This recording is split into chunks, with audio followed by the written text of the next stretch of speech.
यहाँ से हम इलेक्ट्रिक इसके वर्क एनर्जी पावर के पास पेपर शुरू करेंगे। सुने, क्वेश्चन नंबर 3 आपसे कह रहा है कि trolley runs from P to Q along the track.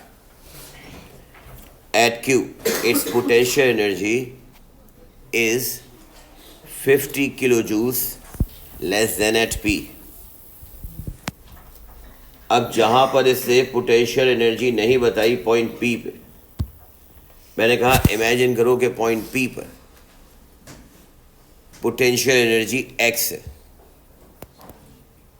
लिख लें ये बात, late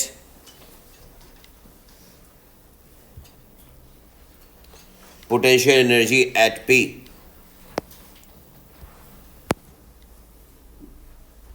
let potential energy at P is X। तो मुझे बताएं, क्या मैं लिख सकता हूं कि Q पर potential energy X minus 50, point P पर पोटेंशियल एनर्जी जितनी भी होगी X, Q पर 50 कम हो गई कह रहे हैं, तो मैंने कहा PE Q पर X माइनस 50 हो गई। At P the kinetic energy 5 kilo joules. P पर काइनेटिक एनर्जी 5 है। Between P and Q the work done due to resis, point P से Q आ रहा है, तो मुझे बताएं work done against friction 10 kilo joules. ये ऑपोजिंग वर्क डन जो है that is work done due to friction 10,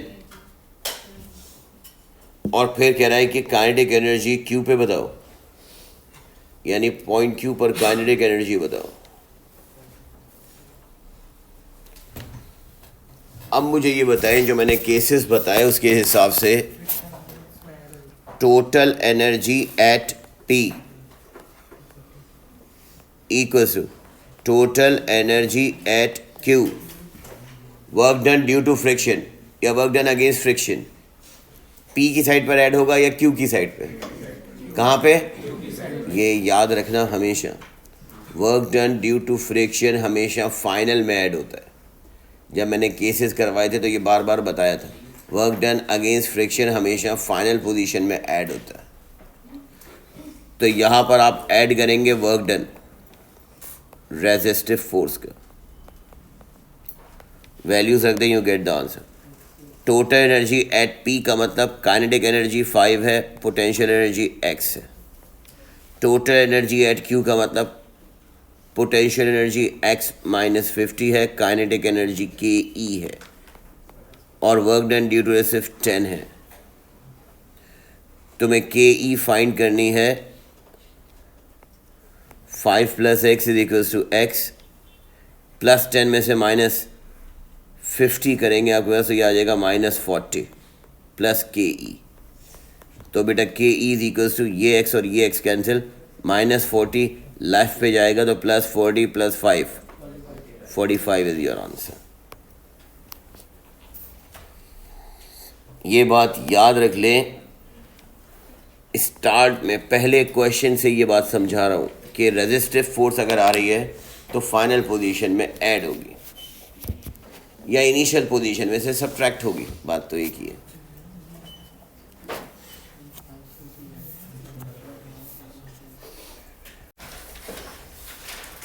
यहाँ वो आपसे कह रहे हैं कि a steel ball is falling at constant speed in air.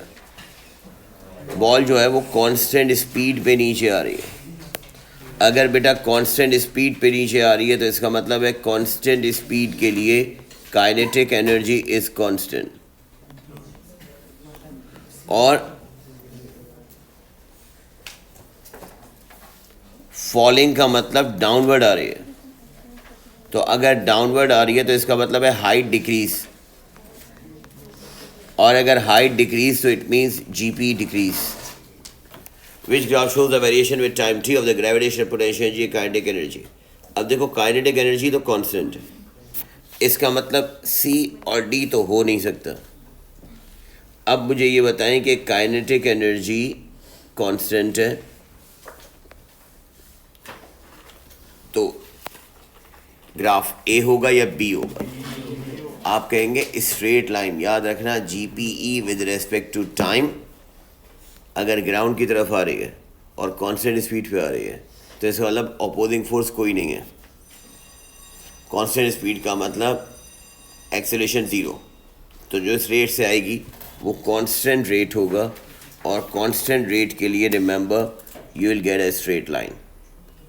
ये पोटेंशियल एनर्जी स्ट्रेट लाइन होगी क्योंकि कांस्टेंट स्पीड का मतलब वो एक ही रेट से नीचे आ रही है और एक्सेलरेशन ज़ीरो है। तो जब ज़मीन की तरफ आएगी तो उसका हाइट कांस्टेंट रेट पे डिक्रीज़ हो रहा होगा, कांस्टेंट रेट पे हाइट डिक्रीज़ हो रहा होगा। B is answer. ये देखो, an object is thrown into air, object को मैंने हवा में थ्रो किया। Which graph shows the potential energy varies with height above the ground. Gravitational potential energy का फॉर्मूला होता है mgh। इसमें बेटा mg जो है दैट फैक्टर इज कांस्टेंट, और अगर दैट फैक्टर इज कांस्टेंट तो gpe is directly proportional to x। तो फिर ये बात याद रखो, ओ लेवल से तुम करते हुए आ रहे हो कि अगर y एक्सिस और x एक्सिस ये है तो ओरिजिन से लाइन जो बनती है वो y is equals to mx की लाइन होती है, यानी y directly proportional to x। अगर x एक्सिस पे जो क्वांटिटी लिखी है और y एक्सिस पे जो क्वांटिटी लिखी है वो दोनों आपस में डायरेक्टली प्रोपोर्शनल हैं तो ग्राफ हमेशा स्ट्रेट लाइन होगा फ्रॉम ओरिजिन। अब हमारे पास जो क्वेश्चन है इसमें भी x एक्सिस पे जो है वो आपके पास हाइट लिखी है और y एक्सिस पे पोटेंशियल एनर्जी लिखी है और ये दोनों डायरेक्टली प्रोपोर्शनल हैं। तो डायरेक्टली प्रोपोर्शनल होने की वजह से graph should be straight line starting from origin. Next question number 109 देखें।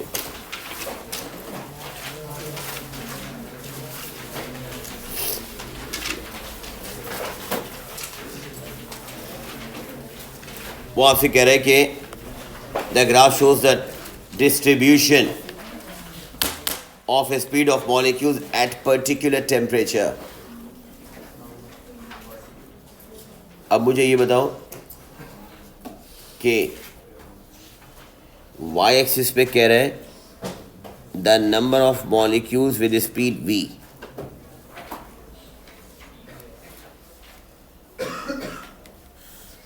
Which statement is correct? अगर x एक्सिस पे ग्राफ आगे की तरफ जा रहा है, ये मुझे बताएं ग्राफ पहले ऊपर जा रहा है और फिर नीचे आ रहा है और आगे जा रहा है, तो क्या हर पॉइंट पर काइनेटिक एनर्जी कांस्टेंट हो सकती है? The commonest value of speed is also average speed. ये इसका कोई सेंस ही नहीं है, कोई इररेलेवेंट पॉइंट है। The graph shows the molecules of gas are widely spread. और लास्ट में कह रहा है the peak value of the graph would move to the right if the temperature increase. मुझे ये बताएं बात, मोस्ट प्रोबेबली जब टेम्परेचर बढ़ाएंगे तो मॉलिक्यूल्स की स्पीड क्या होगी? एज टेम्परेचर इंक्रीजेज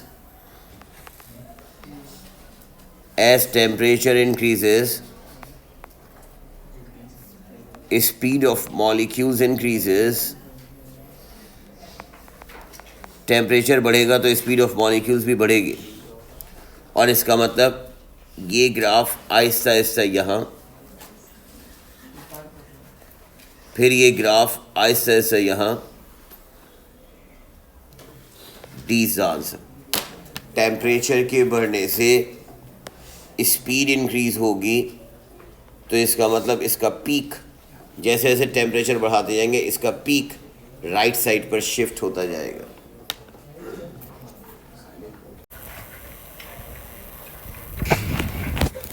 यहाँ पर वो आपसे कह रहे हैं कि variable force is applied to ensure that the constant power constant is applied to a train which graph best show variation with phi। F and V. तो सुनो एक बात, मैंने आपको बताया था फोर्स, वेलोसिटी और पावर से related formula. Power is equals to F into V, और इस फॉर्मूले को देखो तो ये बन जाएगा F is equals to power upon V. अब मुझे ये बताएं कि अगर एफ को, फोर्स को सब्जेक्ट बना के मैं इक्वेशन बनाऊं तो ये बन जाएगा पावर अपॉन वी। और अब बेटा ये बताओ कि अगर पावर कांस्टेंट है तो अगर कांस्टेंट फैक्टर को आप एलिमिनेट कर दें तो इसका मतलब आप कहेंगे कि force is inversely proportional to velocity. अब जैसे डायरेक्टली प्रोपोर्शनल का ग्राफ स्ट्रेट लाइन होता है, ऐसे ही इनवर्सली प्रोपोर्शनल का ग्राफ डिक्रीजिंग कर्व होता है। A is answer.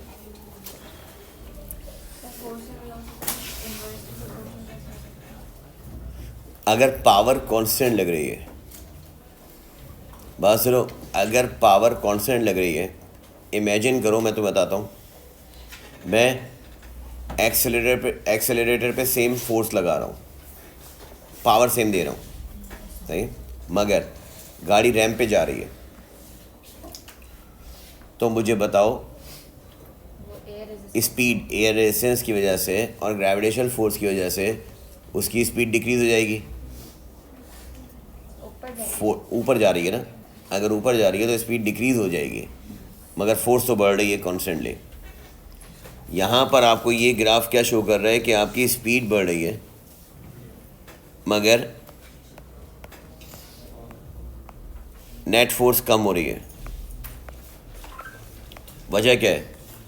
आप कहेंगे जैसे जैसे आप गाड़ी की स्पीड बढ़ा रहे हैं, सोचो ज़रा, अगर गाड़ी की स्पीड बढ़ रही है तो एयर रेजिस्टेंस भी बढ़ रही है, और जब एयर रेजिस्टेंस बढ़ रही है तो रिजल्टेंट फोर्स कम हो रही है। यही तो ग्राफ है तुम्हारे पास टर्मिनल वेलोसिटी वाला, यही तो होता है कि जितनी स्पीड बढ़ाते जाओ तो रिजल्टेंट फोर्स कम होती जाती है, तो ये डिक्रीजिंग कर्व भी तो बनेगा।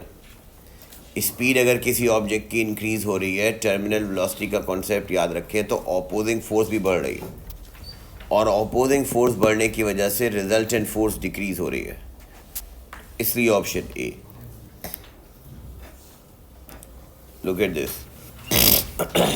182 रीड करें।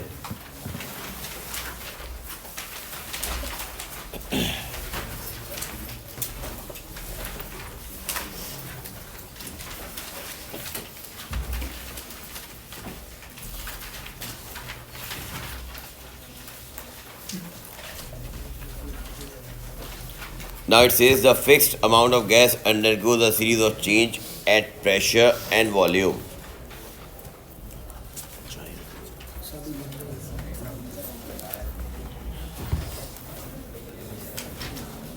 In two of the changes, बेटा बात नहीं करो ना, जरा मना कर रहा हूँ मैं।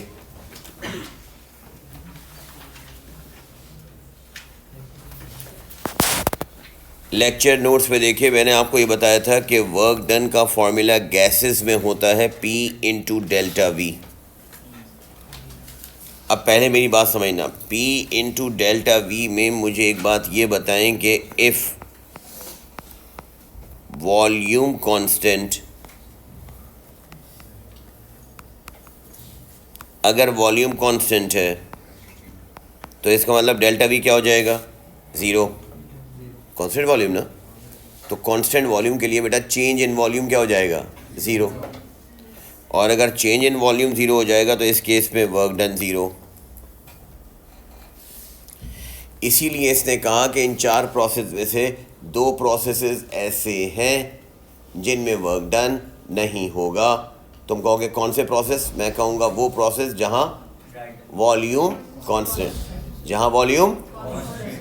अब मुझे बताओ कहाँ पर वॉल्यूम कांस्टेंट है? एक इस प्रोसेस में, वर्टिकल वाले में, और एक इस प्रोसेस में। आराम से सुकून से देखिएगा ज़रा। वर्क डन इन गैसेस का फॉर्मूला ये है। अगर वर्क डन इन गैसेस का फॉर्मूला ये है तो इसका मतलब अगर वॉल्यूम कांस्टेंट है, कोई चेंज नहीं आ रहा, तो वर्क डन के फॉर्मूले में तो प्रेशर, कांस्टेंट प्रेशर को मल्टीप्लाई करते हैं चेंज इन वॉल्यूम से। अब वॉल्यूम में कोई चेंज ही नहीं आ रहा तो वर्क डन ज़ीरो होगा।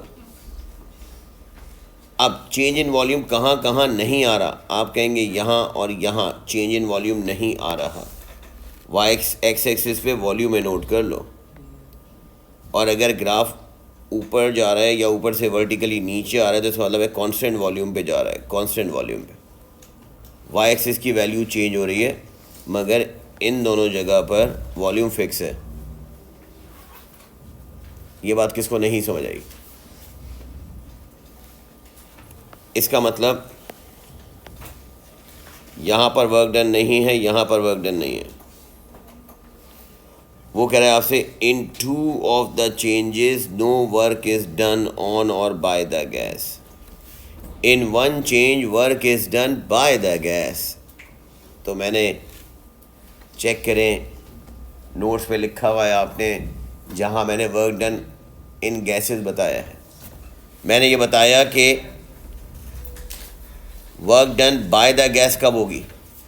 जब गैस कंप्रेस होगी या एक्सपेंड होगी? क्या होगी? याद रखना ये बात, गैस एक्सपेंड होगी। और गैस एक्सपेंड का मतलब वॉल्यूम इंक्रीज होगा, तो ये work done by the gas कहलाएगी। और work done on the gas कब होगी? जब गैस कंप्रेस होगी। और अगर गैस कंप्रेस होगी तो इसका मतलब वॉल्यूम डिक्रीज होगा। अब मुझे ये बताएं एग्जैक्टली कि वो आपसे कह रहा है मुझे बताओ कब work is done on the gas है, कब work is done on the gas है। ऊपर वाली हॉरिजॉन्टल लाइन या नीचे वाली? आप कहेंगे नीचे वाली हॉरिजॉन्टल लाइन में वॉल्यूम डिक्रीज़ हो रहा है, और अगर वॉल्यूम डिक्रीज़ हो रहा है तो ये work done on the gas कहलाएगा। याद रखें, किसी एक जगह पर गैस को अगर आप स्प्रेड होने के लिए छोड़ दें, किचन में किसी एक नोज़ल से गैस लीक हो रही है, तो वो किचन में ही थोड़ी रहेगी, वो पूरे घर में फैल जाएगी। ये गैस का बाय डिफ़ॉल्ट फंक्शन है कि गैस कहीं पर भी छोड़ दें वो स्प्रेड होती है, एक्सपेंड होती है, तो ये कहलाता है work done by the gas. मगर अगर गैस को कंप्रेस करना हो तो ख़ुद थोड़ी होगी कंप्रेस, तुम्हें गैस पर काम करना पड़ेगा, पिस्टन लगा के उसे पुश करना पड़ेगा। तो जो तुम गैस पर काम कर रहे हो वो कहलाएगा work done on the gas, work done on the gas. और work done on the gas पे याद रखिएगा ये कि वॉल्यूम डिक्रीज़ होगा। अब इस ऊपर और नीचे वाले में वॉल्यूम डिक्रीज़ हो रहा है, और इन दोनों प्रोसेसेस में प्रेशर कांस्टेंट है। प्रेशर की वैल्यू है 1 × 10⁵। यहाँ पर वॉल्यूम है 5 एक्सपोनेंट -4, यहाँ पर वॉल्यूम है 1 एक्सपोनेंट -4, एक्स एक्सिस पे -4 है, सॉरी 2। तो फिर वर्क डन का फॉर्मूला मैंने बताया P × ΔV। P की वैल्यू मैंने यहाँ पर लिखी 1 exponent 5 multiply by change in volume में क्या करेंगे? 5 - 2 ब्रैकेट में और होल पावर -4। अब ये आप इसको पूरे को सॉल्व कर लें, मल्टीप्लाई बाय 3 × 10⁻⁻4। आंसर कितना? 30 जूल्स इज योर आंसर।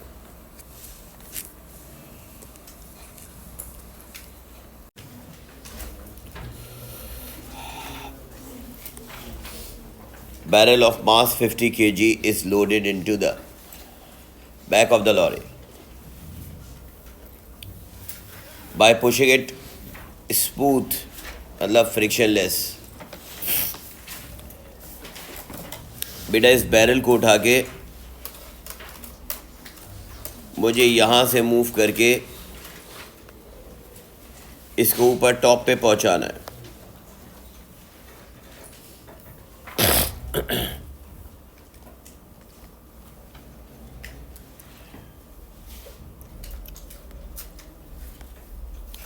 इसका आपको मास दिया हुआ है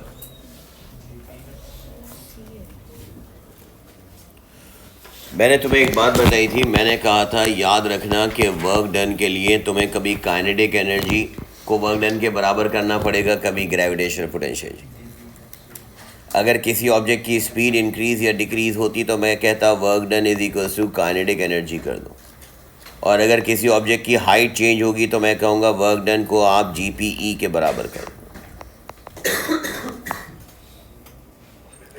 work done equals to either kinetic energy, work done is equals to either potential energy, work done is equals to either force into distance. Problem यह है कि ये इस सवाल में जिस डायरेक्शन में ऑब्जेक्ट जा रहा है यहाँ की फोर्स नहीं है, वरना मैं इस डिस्टेंस से मल्टीप्लाई कर देता। यस और नो? आप कहेंगे जब फोर्स नहीं है और आप डिस्टेंस से मल्टीप्लाई नहीं कर सकते, तो जब ये ऑब्जेक्ट यहाँ से पहुँच के यहाँ पहुँचेगा तो इस पॉइंट पर इसकी टोटल GPE जो होगी वो एक्चुअली वर्क डन के बराबर होगी। और अगर टोटल GPE वर्क डन के बराबर होगी बेटा एट टॉप पर, तो आप कहेंगे एट टॉप जहाँ वो पहुँचा है मास कितना है 50, G कितनी है 9.81, हाइट क्या है, कौन सी लेंगे वर्टिकल, जिस डायरेक्शन में फोर्स उस डायरेक्शन का डिस्टेंस। अगर आप फोर्स में वेट को कंसिडर कर रहे हो यानी डाउनवर्ड फोर्स को कंसिडर कर रहे हो तो फिर हाइट भी डाउनवर्ड वाली आएगी यानी vertical height, that is 1.6 multiply करें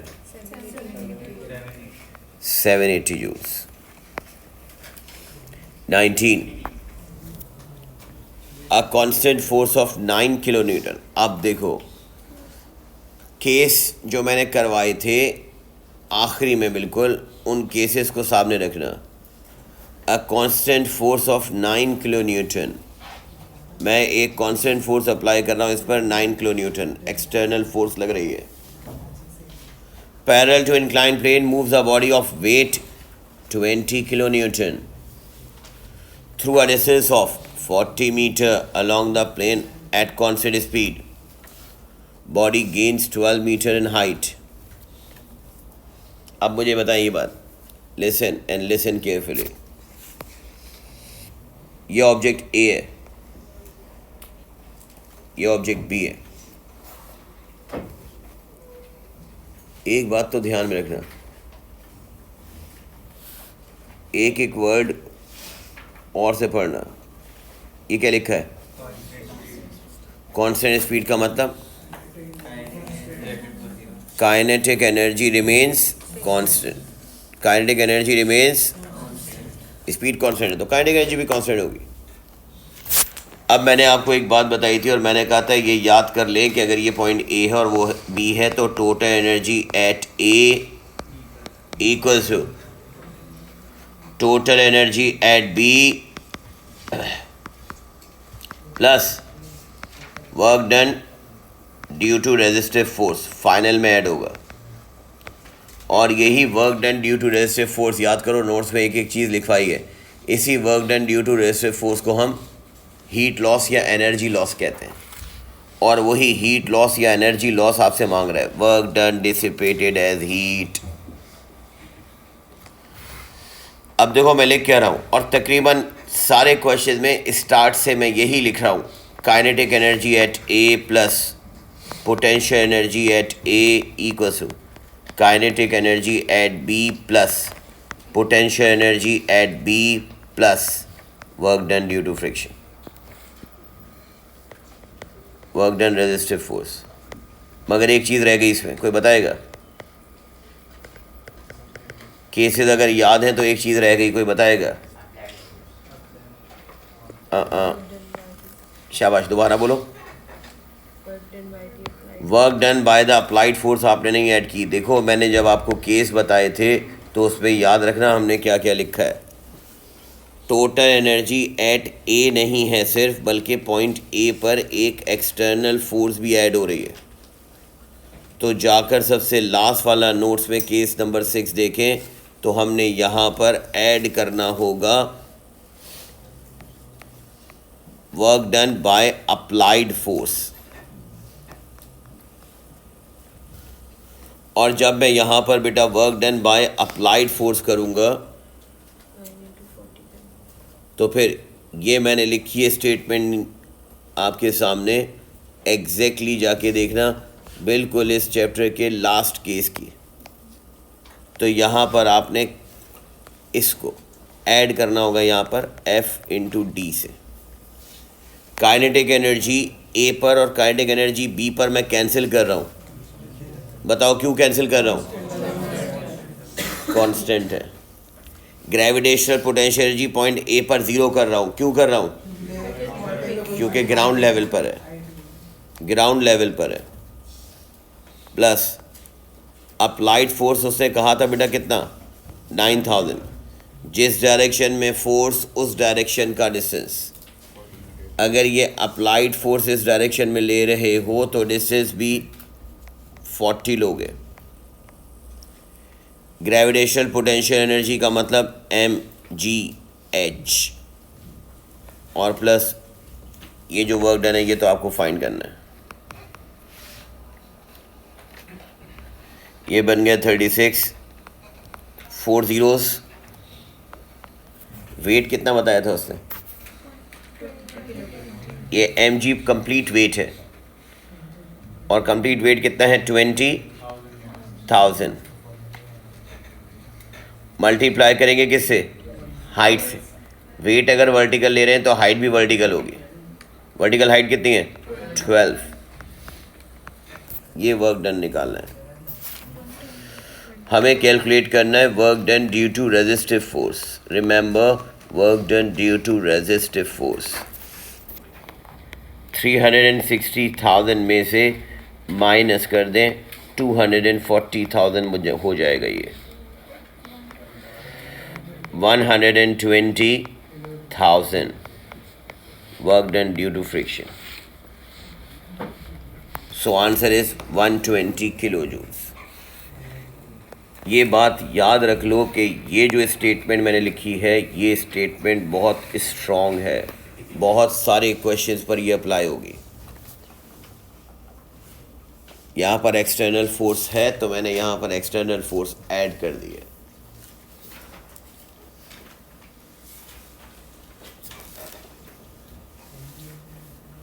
नेक्स्ट क्वेश्चन नंबर 26 रीड करें। The diagram shows a barrel of weight 1.0 into 10 to the power 3 Newton on a frictionless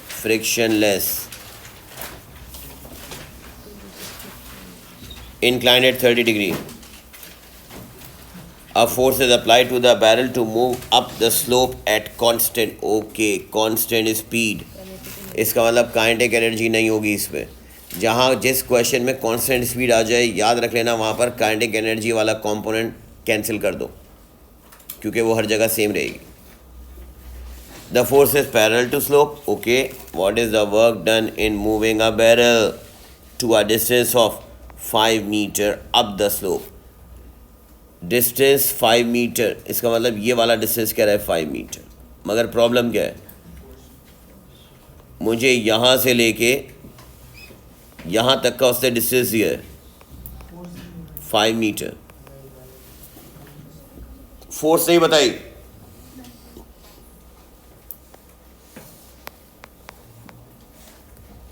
from A to B, जैसे भी मैंने एक पहले सवाल में कुछ देर पहले एक क्वेश्चन किया था उसमें भी मैंने ये किया था। From A to B, incline plane पे ऊपर जा रहा है ऑब्जेक्ट और ऊपर जाते हुए टॉप पे पहुंच गया, तो मैं क्या लिखूंगा? Work done is equals to GPE।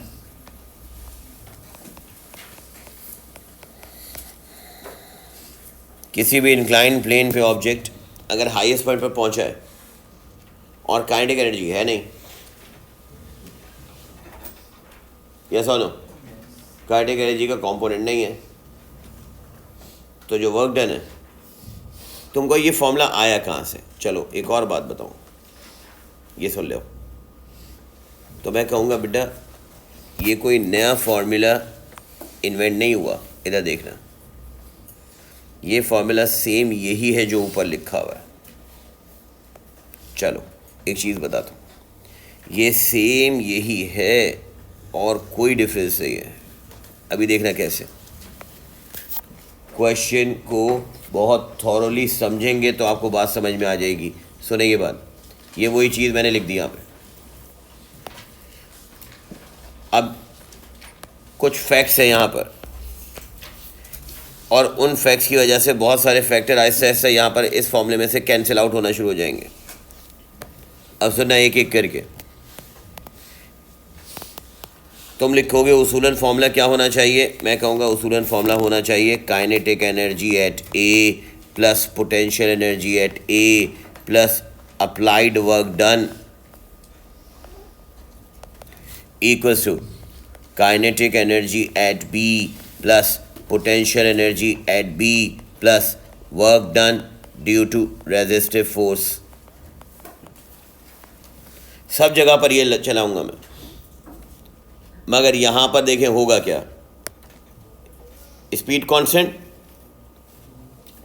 दिमाग में रखना, स्पीड कांस्टेंट, स्पीड कांस्टेंट की वजह से काइनेटिक एनर्जी वाला कंपोनेंट कैंसिल।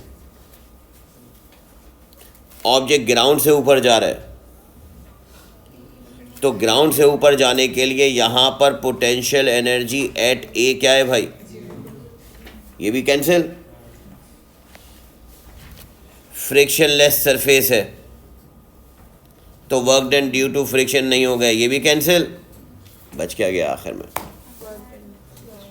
वही बच गया कि वर्क डन अप्लाइड जो है वो gravitational potential energy at B के बराबर होगी, और gravitational potential at B mgh के बराबर होता है, और mgh में वेट 1.0 एक्सपोनेंट 3 दिया हुआ है मल्टीप्लाई बाय वो तो नहीं। हाँ, अब आप कहें हाइट तो नहीं है, तो मैं कहूँगा कोई बात नहीं, एंगल और डिस्टेंस दिया हुआ है हाइपोटेन्यूज का, हाइट निकाल लें।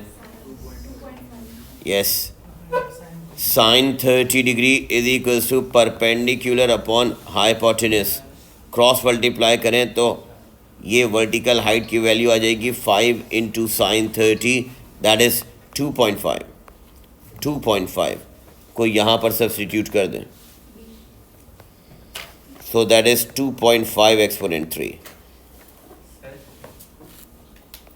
yes,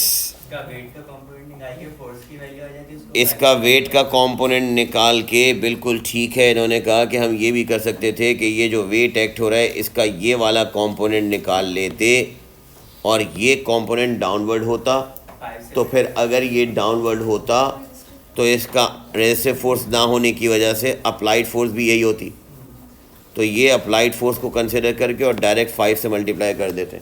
तो भाई आखिर में आंसर वही आता आपके पास कि weight multiply by 5 sine theta, वही आएगा, सेम आएगा वही, वेट इंटू 5 साइन थीटा।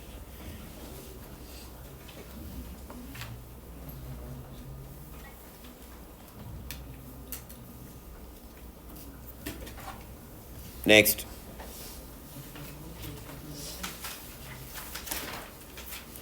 मैं पता है ये लो, मैं सब जगह पर यही चीज़ चलाऊंगा, ये लो।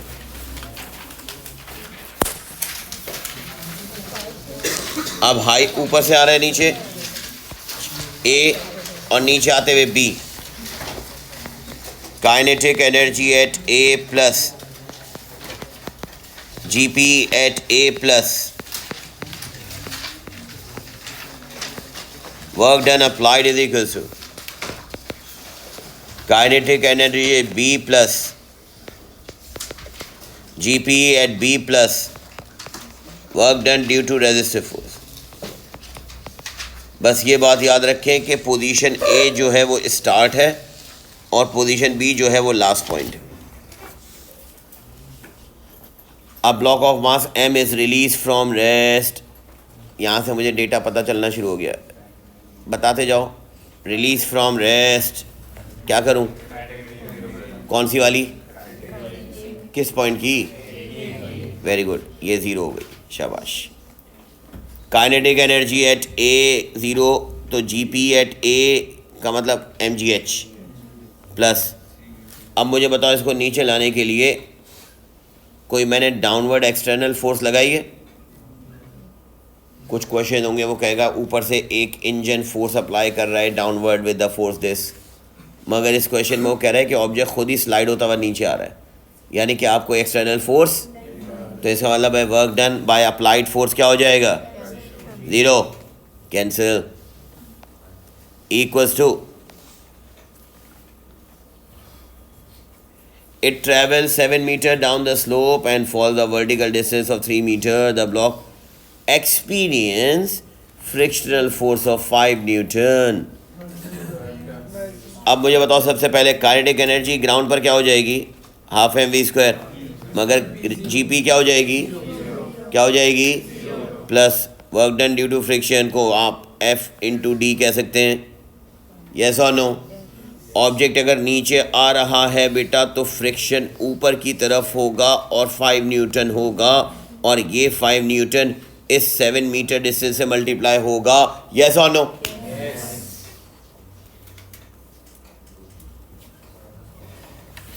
डेटा में वैल्यू रखना शुरू करो। मास की वैल्यू 2, जी की वैल्यू 9.81, वर्टिकल हाइट की value 3 metre, equals to half mass की value 2 speed V square plus frictional force है 5 और उसी डायरेक्शन में डिस्टेंस है 7।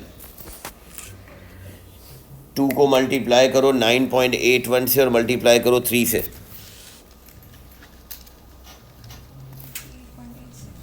8.86, 58.86 में से माइनस करो 7×5 को,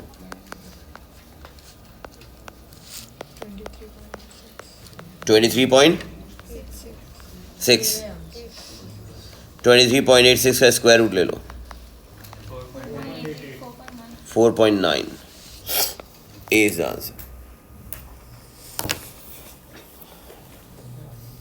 मेन कॉन्सेप्ट एक ही है, वही बार बार और वही बार बार अप्लाई हो रहा है।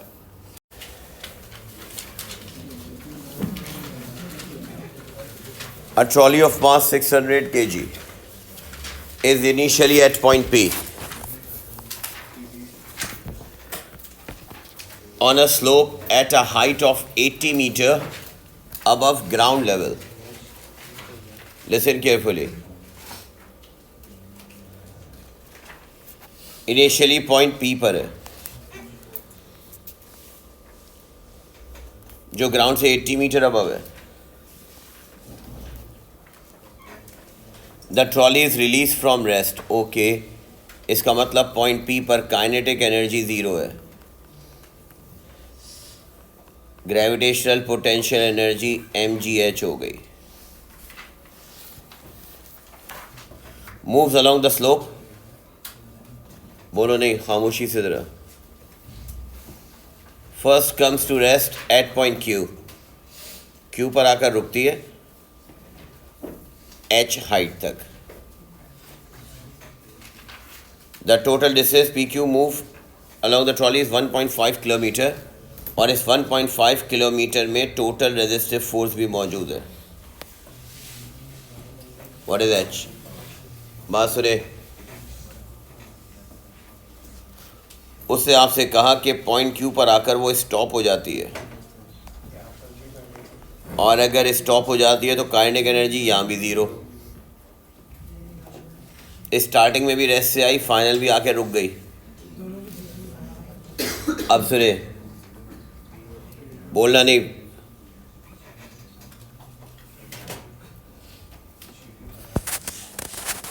टोटल एनर्जी एट ए या at P is equal to total energy at Q. Total energy में काइनेटिक एनर्जी आ गई पी पर, ग्रेविटेशनल पोटेंशियल एनर्जी आ गई पी पर, और वर्क डन अप्लाइड आ गया। अब देखेंगे इस क्वेश्चन में क्या चीज़ गिवन है और क्या नहीं। Equals to kinetic energy Q पर, ग्रेविटेशनल पोटेंशियल एनर्जी क्यू पर, और work done due to resistive force.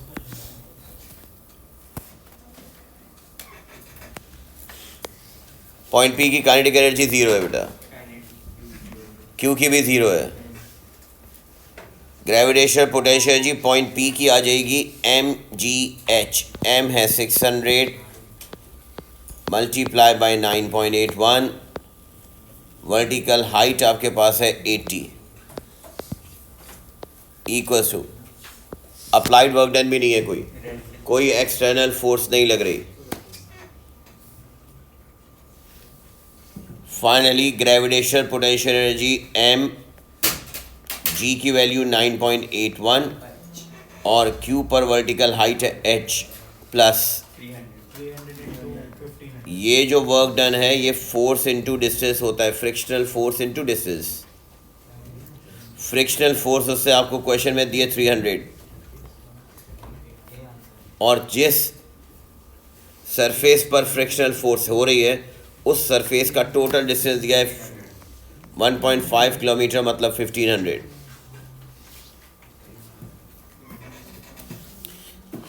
अब आप सिंपली इस पूरे फैक्टर को सिंप्लीफाई करो और मुझे फाइनली एच निकाल के दिखाओ कितना आ रहा है। A is answer.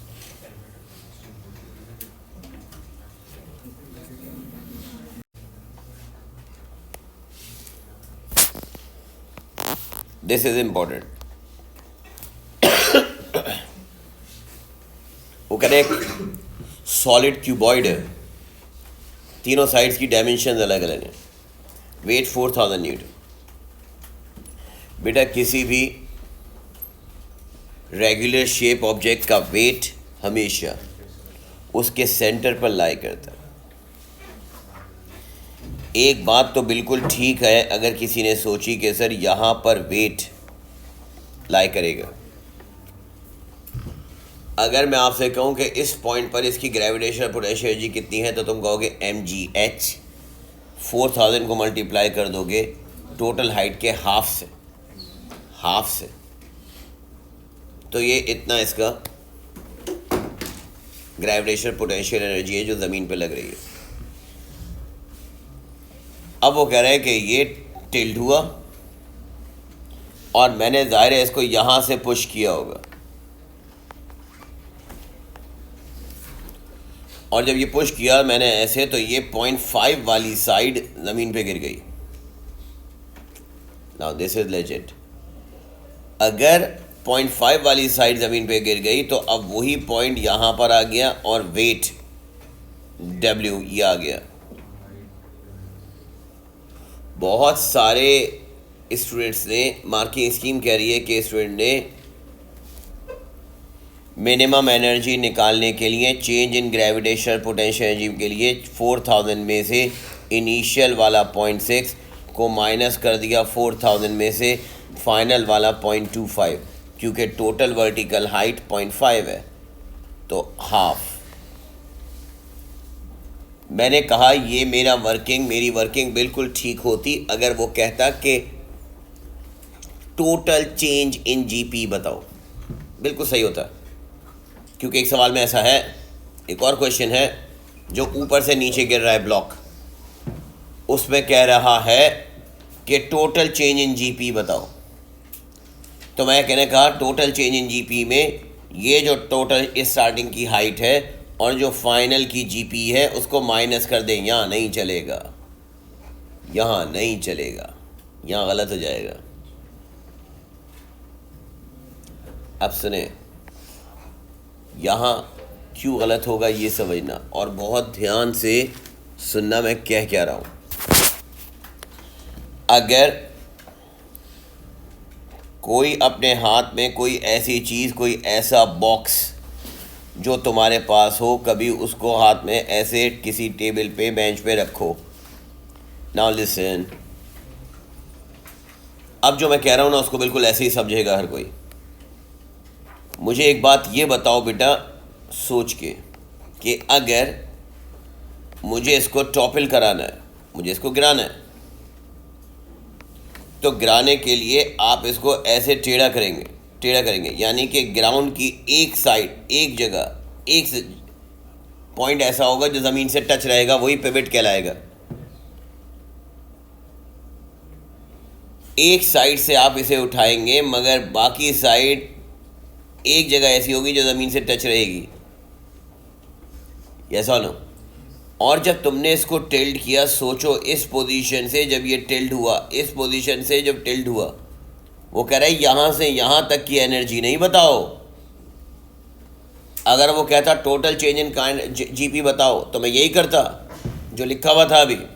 वो ये नहीं कह रहा, शेड किया है मैंने किसको, मिनिमम एनर्जी। मिनिमम एनर्जी कितनी, इमेजिन करें, सुनना मैं क्या कह रहा हूँ यार, अब थोड़ा टेढ़ा पॉइंट बोल रहा हूँ, सुनना और से।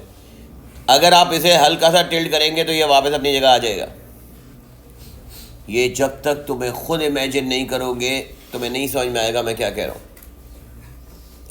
कोई भी ब्लॉक को, किसी भी डस्टर को, किसी भी फोटोकॉपी के जो बॉक्स का डब्बा होता है उसको इमेजिन करो, इसको ऊपर से हल्का सा टिल्ट करो, वापस आ जाएगा। थोड़ा सा और तेज ज़्यादा करो, फिर वापस आ जाएगा। आपको इतना टिल्ट करना होगा कि वो अपनी सेंटर ऑफ ग्रेविटी को क्रॉस कर दे जब नीचे गिरेगा। ओ सुने मैं क्या बोल रहा हूँ, सेंटर ऑफ ग्रेविटी को क्रॉस कर दे मैंने बोला। लिसन, मैंने क्या कहा, मैंने कहा, और बहुत ध्यान से समझेंगे अब, मैंने ये कहा कि अगर ऑब्जेक्ट शुरू में इस सरफेस पर है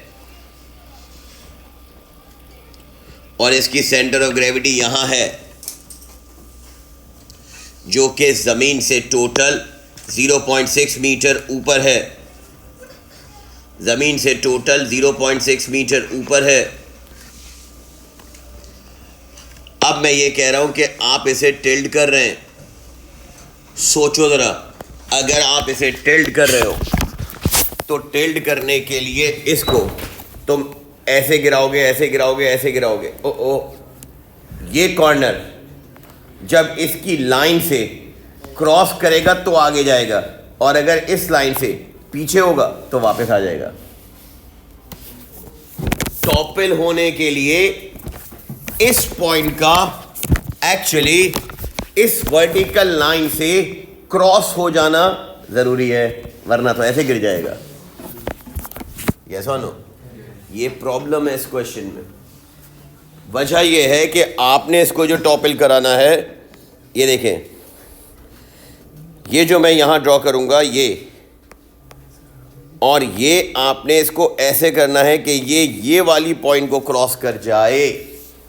अगर ये वाले पॉइंट को क्रॉस करेगा जब ही नीचे गिरेगा,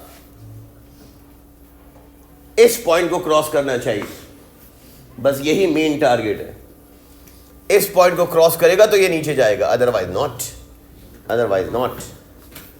अब सुने, ये क्वेश्चन में मुझे ये बताओ, ये जो बेस है तुम्हारी, देखते रहे सामने 2 मिनट के लिए, ये जो बेस है तुम्हारी ये 0.5 है, ये जो वर्टिकल हाइट है टोटल ये 1.2 है। तो मुझे ये बताएं कि ये जो राइट एंगल ट्राइंगल का हाइपोटेन्यूस है उस पर आप लगाएंगे पाइथागोरस थ्योरम। कैलकुलेटर उठाना, ये टोटल एच तुम्हारे पास आई 1.2 का स्क्वायर प्लस 0.5 का स्क्वायर और अंडर रूट, कितना आया 1.3। अब ये टोटल हाइट 1.3 है ना भाई, वेट किस जगह एक्ट होता है, सेंटर पे, तो इस जगह भी वेट किस जगह एक्ट होगा, सेंटर पे, और इसका सेंटर ये है ज़मीन से ऊंचा। तो मुझे बताओ ये वाली हाइट जिसको मैं x कह रहा हूं वो x होगी h अपॉन का हाफ, 1.3 का हाफ, 0.65। मुझे बताएं, फाइनली चेंज इन जीपीई निकालना था, mgh2 माइनस mgh1। ये जो h2 है भाई, ये h2 नहीं है, एक्चुअली ये h2 की वैल्यू को हम x कह रहे हैं। mg वेट है, और मुझे बताना वेट 4000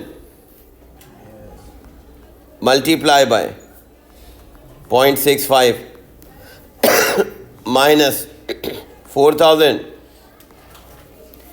इनिशियल कितना था 0.6,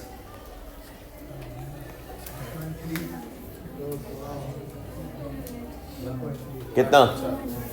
200 joules is the answer. ये प्रॉब्लम है।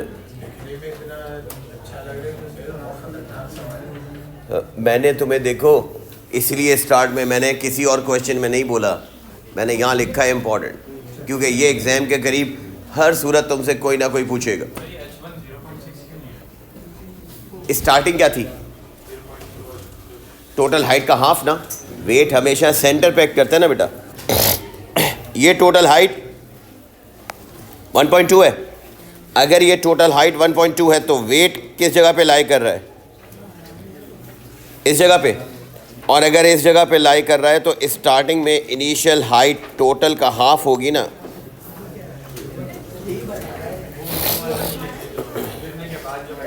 नहीं, उसकी तो ज़रूरत ही नहीं है ना। बात सुनो, तुम्हें इतना टॉपल करना है कि वो वर्टिकल, यानी कि तुम्हें इतना टॉपल करना है कि वो इस पोजीशन को क्रॉस कर जाए। जब बस मिनिमम एनर्जी कितनी चाहिए? बात सुनो मैं क्या कह रहा हूँ।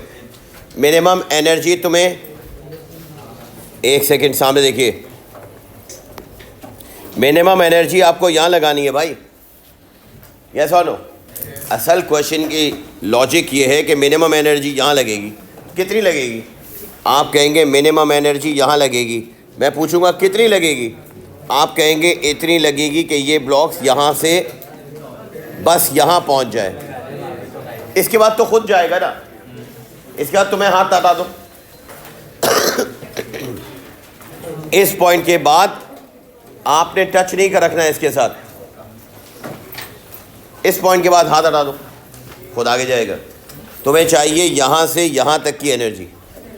तो मैं कह रहा हूँ इस पॉइंट की एनर्जी टोटल जीपीई ये वाली है 4000 इंटू 0.6, और इस पोजीशन की टोटल एनर्जी जीपी ये वाली है 4000 इंटू 0.65। तो चेंज कितना है? जितना तुमने लगाया है। तो फाइनल में से इनिशियल को माइनस किए।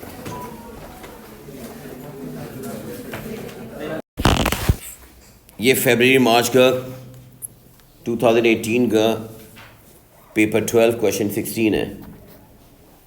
अ bead is release from rest. From rest, जैसे ही मैंने देखा फ्रॉम रेस्ट, मैंने कह दिया भाई इसका मतलब kinetic energy 0 at P and slides along a wire as shown. The track loops around a form a vertical circle of diameter. ये जो वर्टिकल सर्किल है इसका डायमीटर 4d है। At point Q the bead has a speed as 1.4। Point Q पर 1.4 है। आगे देखो क्या कह रहा है। एयर रेजिस्टेंस फ्रिक्शन इग्नोर, यानी रेजिस्टिव फोर्स इग्नोर। और कोई एक्सटर्नल फोर्स भी नज़र नहीं आ रही मुझे, यानी कोई एक्सटर्नल फोर्स भी नहीं लग रही। इसका मतलब सिचुएशन हो गई कि kinetic energy at P plus GPE at P equals to kinetic energy at Q plus GPE at Q. That's it.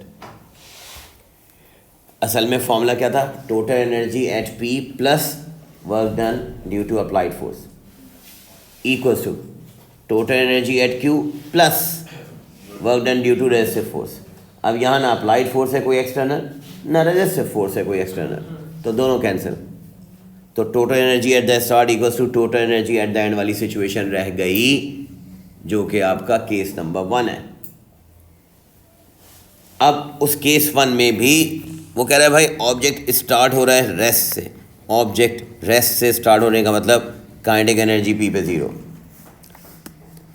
GPE at P का मतलब M G H equals to half.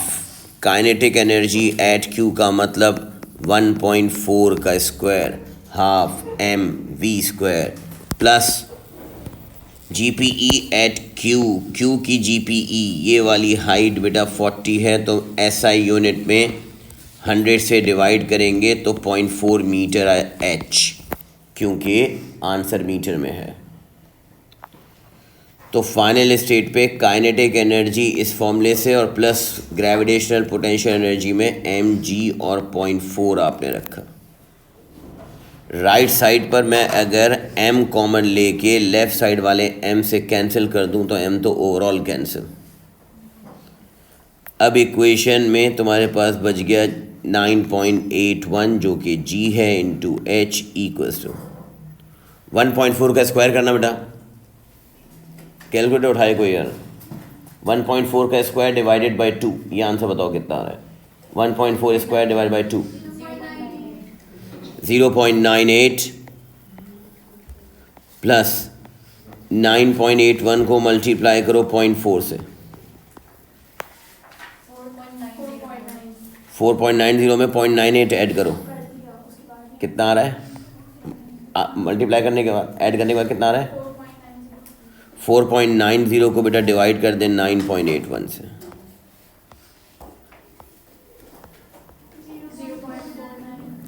0.49 approximately कितना? 0.5 metre is the answer. यहाँ पर resistive force भी नहीं है और यहाँ पर कोई अप्लाइड फोर्स भी नहीं है। क्वेश्चन नंबर 74 जब मैं करवाता हूँ तो मैं फिर स्टूडेंट्स को एक बात बताता हूँ कि इमेजिन करो कि तुम्हें ग्राउंड फ्लोर से, एक सेकंड खामोशी से भाई, सोचे ज़रा कि ग्राउंड फ्लोर से आपको कोई चीज़ फर्स्ट फ्लोर तक लेकर जानी है, ग्राउंड फ्लोर से कोई चीज़ सेकंड फ्लोर तक लेकर जानी है, या ग्राउंड फ्लोर से कोई चीज़ थर्ड फ्लोर तक लेकर जानी है। ये वो क्वेश्चन है। क्वेश्चन आपसे कह रहा है कि initially 4 identical uniform block each of mass m and thickness h are spread on the table. अब सुनो मैं क्या कह रहा हूँ। वो आपसे कह रहे हैं कि how much work is done on the block in stacking them on the top of another. सुनो, 4 ब्लॉक रख रहे हैं एक दूसरे के ऊपर, तो इसका मतलब सबसे जो नीचे रखा हुआ है उसको तो छेड़ने की ज़रूरत नहीं, सही है। अब देखना ज़रा और से, मैंने क्या किया, और ये प्योर, इस पर कोई फॉर्मूला नहीं लगेगा, कुछ नहीं, सिर्फ कॉमन सेंस। मैंने कहा कि यार बेटा ये वाला ब्लॉक अगर मुझे रखना हो उठा के, तो पहले वाले ब्लॉक के जस्ट ऊपर रख दूंगा। इसका मतलब सामने देखना ज़रा, जब मैंने पहले वाले ब्लॉक के जस्ट ऊपर रखा तो इस ब्लॉक को उठाने के लिए मुझे, इस ब्लॉक को उठाने के यहाँ रखने के लिए मुझे एनर्जी चाहिए थी 1 mgh। एक सिंगल हाइट थी, देखते जाओ, ये सिंगल हाइट उठानी थी, ये हाइट उठानी थी। सोचो ना ज़रा, तुम उठा के रख रहे हो, इमेजिन करो। मैंने क्या कहा, कोई चीज़ उठा के फर्स्ट फ्लोर तक लेकर जा रहे हो, अब दोबारा ग्राउंड पर आओ और कोई चीज़ उठा के सेकंड फ्लोर तक लेकर जाओ, तो पहले जितनी एनर्जी लगाई थी उससे डबल लगानी पड़ेगी, क्योंकि हाइट डबल हो गई। इसका मतलब अब ये तीसरा ब्लॉक उठा के, जब आप सुने, ये तीसरा ब्लॉक उठा के जब आप रखेंगे ऊपर, तो 2 के ऊपर रखेंगे, 2 के ऊपर तीसरा आएगा, तो इसका मतलब इसको आपने कितनी हाइट तक उठाया? 2 mgh। तो इस थर्ड वाले ब्लॉक को तुमने 2 mgh उठाया ऊपर, यस और नो? तो फिर मुझे ये बताओ कि ये जो लास्ट वाला ब्लॉक उठेगा और स्टैक पे रखूँगा, तो स्टैक पे ये वाला कितनी हाइट उठेगा? 3 mgh उठेगा। ये 1, 2 और 3 उससे ऊपर रखूँगा, तो लास्ट वाला ब्लॉक आप 3 mgh ऊपर उठाएंगे, तो इसका मतलब लास्ट वाले ब्लॉक को 3 mgh, यानी कि ये आप थर्ड फ्लोर तक लेकर जा रहे हो। तो तीनों चीज़ों को आपने ऐसे स्टैंड करने के लिए टोटल कितनी एनर्जी चाहिए? तो आप कहेंगे 6 mgh।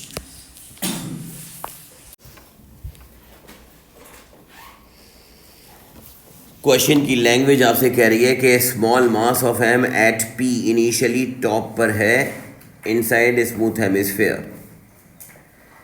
उसने उसको मैंने रिलीज़ किया रेस्ट से और लोएस्ट पॉइंट पर पहुंचा तो उसकी स्पीड 4 थी। लिसन केयरफुली, लोएस्ट पॉइंट पर पहुंचा तो स्पीड 4 थी। दोबारा सुनना, लोएस्ट पॉइंट पर काइनेटिक एनर्जी अगर स्पीड 4 थी तो ये बन गया formula ½m4²।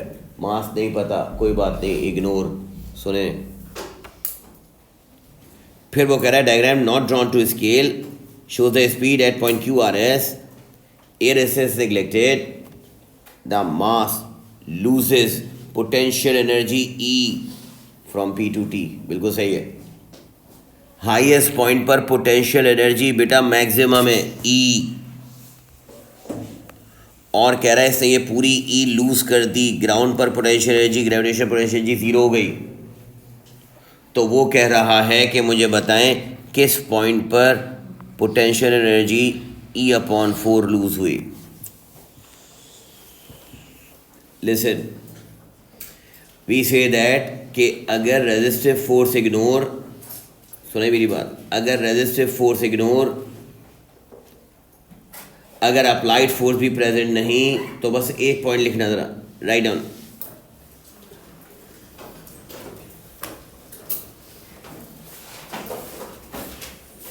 From P to Q, बस ये पॉइंट लिख लें। फ्रॉम P टू Q, बात नहीं भाई, खामोशी से। From P to Q, loss of potential energy. From P to Q, loss of potential energy equals to gain in kinetic energy, loss of potential energy बेटा equals to हो जाएगी gain in kinetic energy के। It means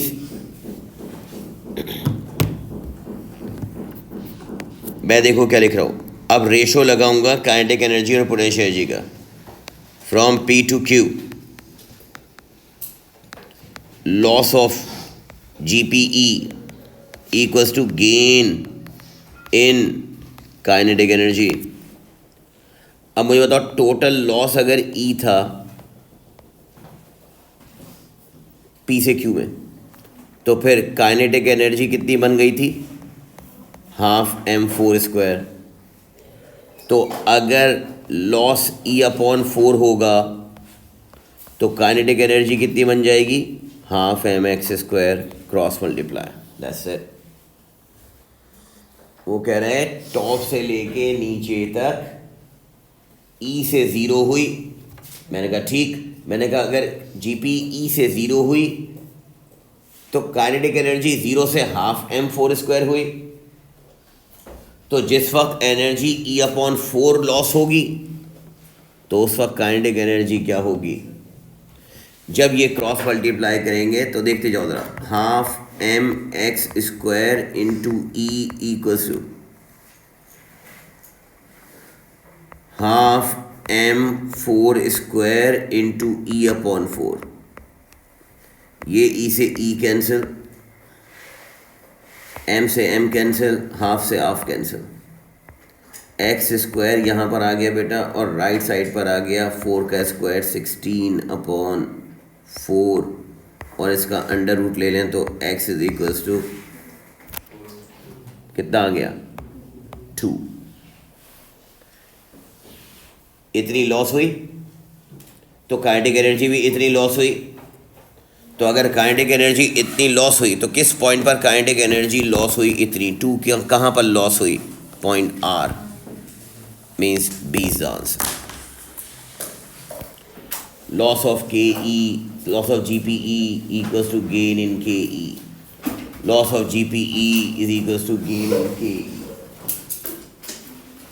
जितनी यहाँ पर आपने loss की GP, उतनी ही गेन हुई kinetic energy. Work energy power के पेपर 2 का क्वेश्चन नंबर 12 है ये। फर्स्ट पार्ट में आपसे कह रहा है कि पावर बताएं, आपने बता दिया, it is the work done per unit time. अब वो कह रहे हैं कि शो दैट ऊपर वाली डेफिनेशन को यूज़ करके, जब भी वो कहे आपसे कि ऊपर वाली डेफिनेशन को यूज़ करके, तो पहले स्टेप में हमेशा तुम ऊपर वाली डेफिनेशन लिखोगे। अब आप कहेंगे work done is equals to F into S.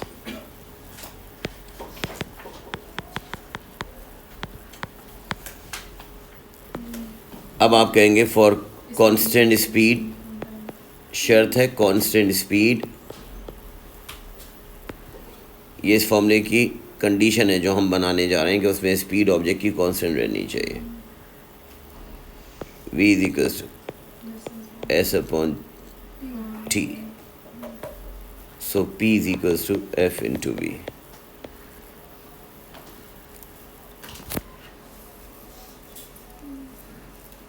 Lorry moves up a slope inclined plane 9 degree to the horizontal. Okay, the lorry has a mass this and is traveling at, अब देखो यहाँ वो कह रहा है constant speed.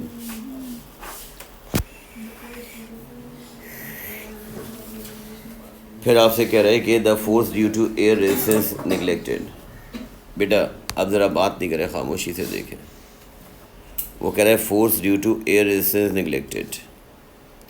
Air resistance या resistive force नहीं है, तो फिर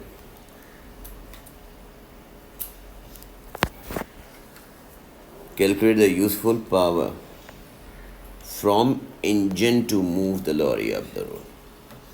पावर बताओ जो इंजन लगा रहा हो to move the trolley up. इसका मतलब वहाँ से एक तरह से इस ट्रॉली पर अप्लाइड पावर पूछ रहा है। अब यहाँ पर बात समझना ज़रा लॉजिकल, यहाँ पर कुछ स्टूडेंट कंफ्यूज होते हैं, वो कहते हैं सर वो तो कह रहे हैं यूज़फुल, और यूज़फुल को तो हम आउटपुट कहते थे, useful power output, total power input. तो मैंने कहा वो कह रहे हैं आपसे कि यूज़फुल पावर फ्रॉम इंजन। इसका मतलब क्या? अब देखो जब इंजन ऑन होता है ना, तो इंजन ऑन होता है तो मोटर भी उसकी चल रही होती है, फ्रिक्शन भी होती है, हीट भी होती है।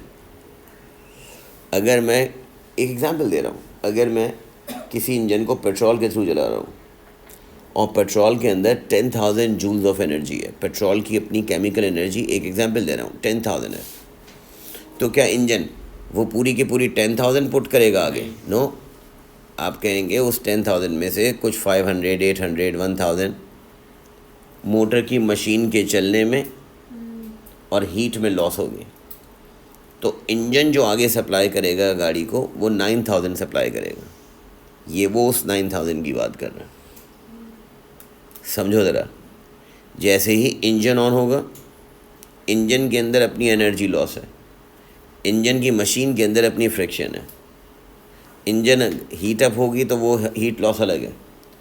अगर वो 10,000 केमिकल एनर्जी इंजन को सप्लाई हो रही है तो इंजन आउटपुट 10,000 नहीं दे रहा, इंजन आउटपुट 9,000 दे रहा है। अब वो 9,000 आउटपुट जो इंजन दे रहा है वो कार के लिए फिर दोबारा इनपुट बन जाएगी, क्योंकि अब कार जब चलेगी तो कार का फ्रिक्शन होगा, रोड पे रेजिस्टेंस होगी और टायर के फ्रिक्शन होगा।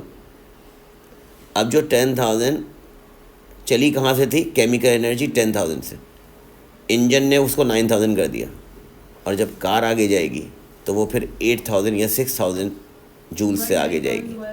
वो है दोबारा आउटपुट अलग। यानी कि output from the engine is equals to the input on the car. ये इस सवाल का मेन पॉइंट है। कार ऊपर जा रही है तो वो इंजन की वजह ऊपर से जा रही है या नीचे जा रही है ये मसला ही नहीं है, सीधी जा रही है उससे भी कोई फ़र्क नहीं पड़ता। मतलब उसकी इंजन के इनपुट की वजह से ही जा रही है ना, तो उसकी जो वेलोसिटी है वो इंजन के इनपुट की वजह से ही है। तुम कुछ और बात कर रही हो, मैं कुछ और बात कर रहा हूँ। मैं ये कह रहा हूँ कि useful power output from engine, useful power output from engine equals to power input to car। ये कहना पावर इनपुट टू कार। अब कार ऊपर जाए नीचे जाए रोड पे चले उससे मुझे कोई फ़र्क नहीं पड़ता, सिर्फ यहाँ पर ये अलग पॉइंट है। ये पॉइंट आपको ये बता रहा है कि कार का जो इंजन काम कर रहा है तो उसमें जो पेट्रोल सप्लाई हो रहा है वो पेट्रोल 100% आपको आउटपुट नहीं दे रहा, बल्कि वो फॉर एग्ज़ाम्पल 90% दे रहा है। वो 90% कार के इनपुट में आने के बाद 100% बन जाएगी। अब कार की इनपुट पावर, अब देखो मैं लिख क्या रहा हूँ तो ये बात समझा रहा हूँ। Input power of car equals to P. अच्छा, इनपुट का फॉर्मूला क्या होता है? Input is equals to output plus lost. Loss या हैनिंग क्योंकि उसने बोला ए रेजिस्टेंस नेग्लिजिबल। जी, इसका मतलब लॉस हैनिंग input is equal to output. क्योंकि रेजिस्टिव फोर्सेस इग्नोर्ड हैं, तो इसका मतलब input is equal to output. तो जो इनपुट पावर P है वही कार की आउटपुट पावर होगी, और अगर वही कारपुट पावर होगी तो वो होगी F इंटू वी, क्योंकि कांस्टेंट स्पीड से जा रही है। अब मुझे ये निकालना है भाई, ये जो F है कार की, जो इनपुट F है वो कैसे आएगी।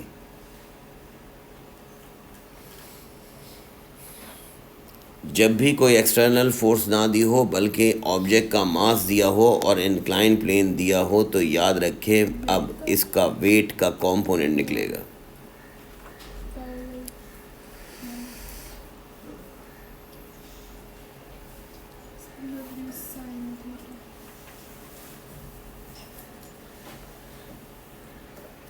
अब ये W साइन थीटा है।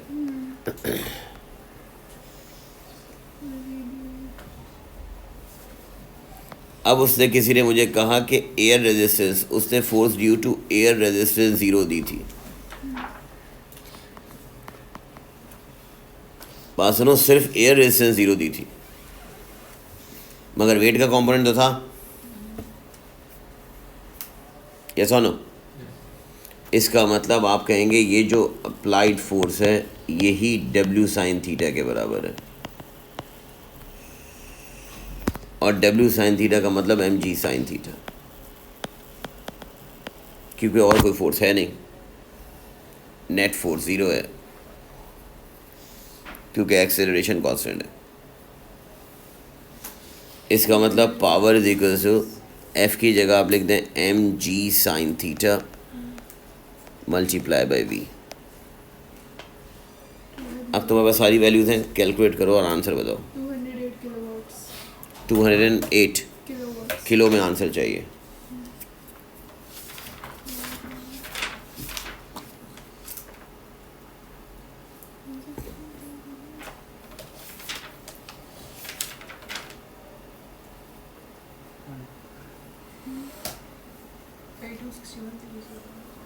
यही सही आ रहा है। 32,610 32 32610.7 जी से मल्टीप्लाई 32610 अलग आप calculator P is equals to 32,610 0.7 approximately 32.6 kilowatt. Kilowatt में चाहिए तो ये 32.6 किलोवाट। सही 3 सिग्निफिकेंस है यार बताएंगे। नहीं, 2 में भी लिख सकती हो, 33 भी लिख सकते हो, दोनों एक्सेप्टेड है।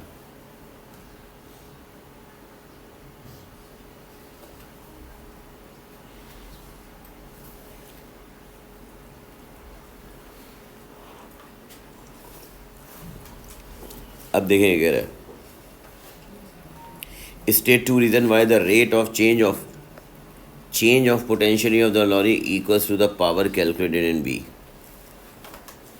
Speed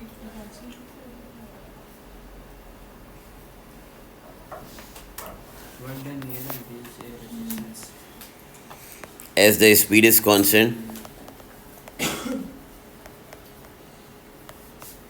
so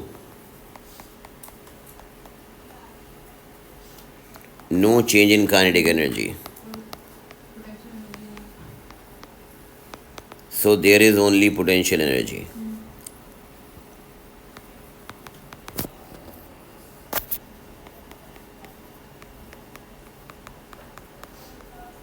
No frictional force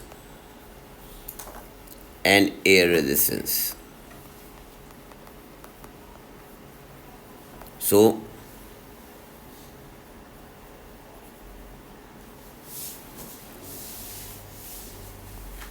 total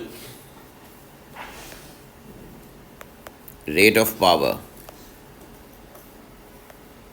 is equals to gain in GPE.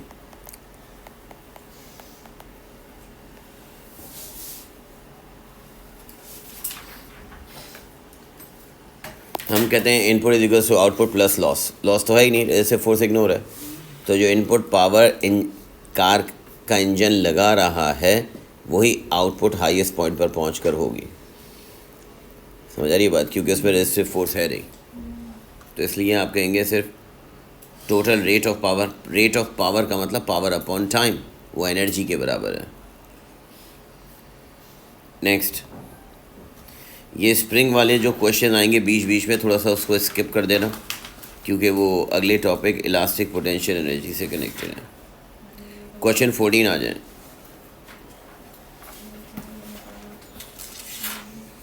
Explain what is meant by gravitational potential energy. Gravitational potential energy क्या है? It is the energy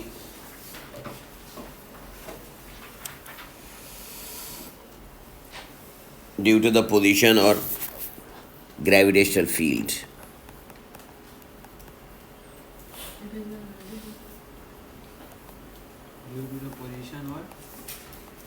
It is the energy due to the position of an object or due to gravitational field.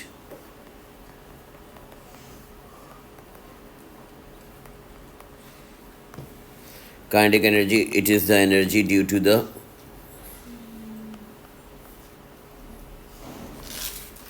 motion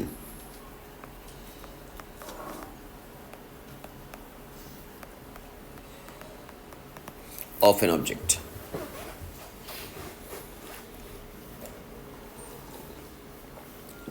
Next, a ball of mass 400 gram is thrown with the initial velocity of 30 meter per second at an angle 45 degree. Air resistance neglected, the ball reaches a maximum height after a time of 2.1 second. Calculate the initial kinetic energy. First part में कह रहा है कि initial kinetic energy बताओ. Kinetic energy is equals to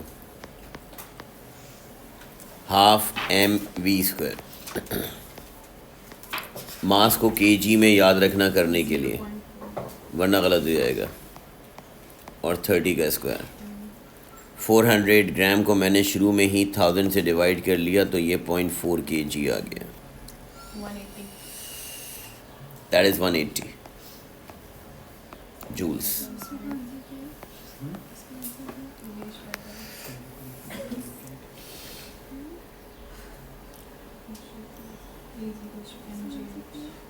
अब सरें,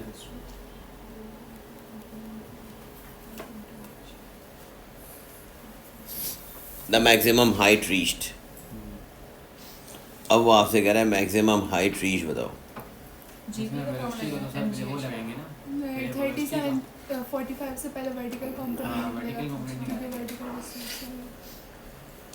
फिर ये लेके 2as equal to v square minus c square. ये आपको कैलकुलेट करनी है हाइट.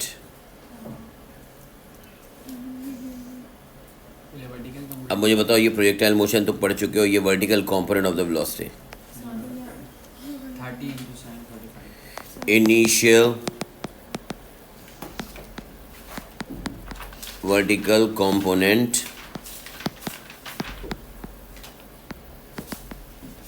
ऑफ वेलोसिटी कितना आ गया? 30 into sin 45. 30 sin 45.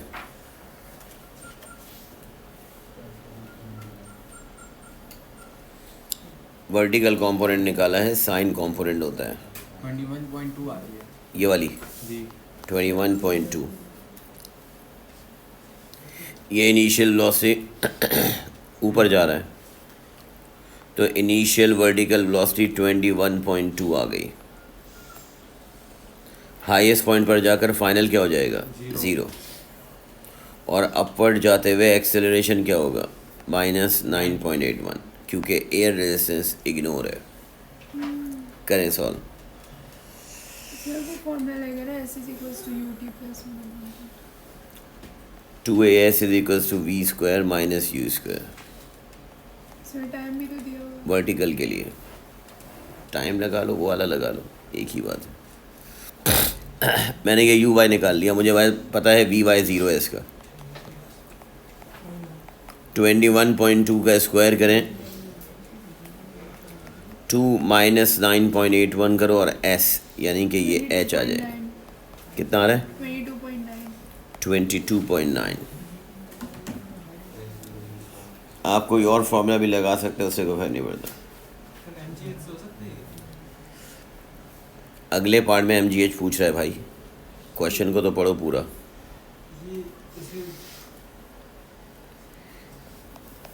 अब वो पूछ रहा है ग्रेविटेशनल पोटेंशियल एनर्जी, तो ग्रेविटेशनल पोटेंशियल एनर्जी जब निकालेंगे जब आपके पास हाइट होगी। यही तो आ गई है ना हाइट। इसीलिए तो इससे पिछले पार्ट में तुमसे हाइट निकलवाई है।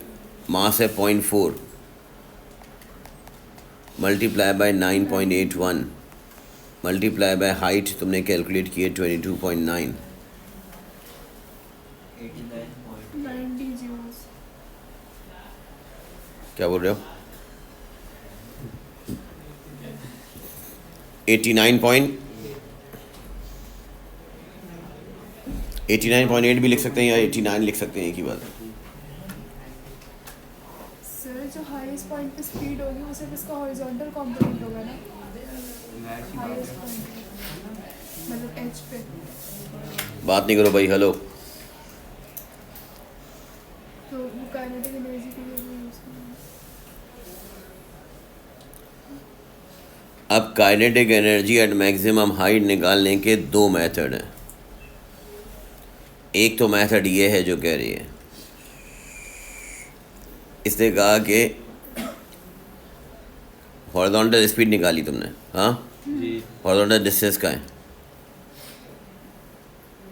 हॉरिजॉन्टल डिस्टेंस का काइनेटिक एनर्जी के लिए 1/2 mv² होता है ना। तुम कह रही हो कि हाईएस्ट पॉइंट पर काइनेटिक एनर्जी निकालने के लिए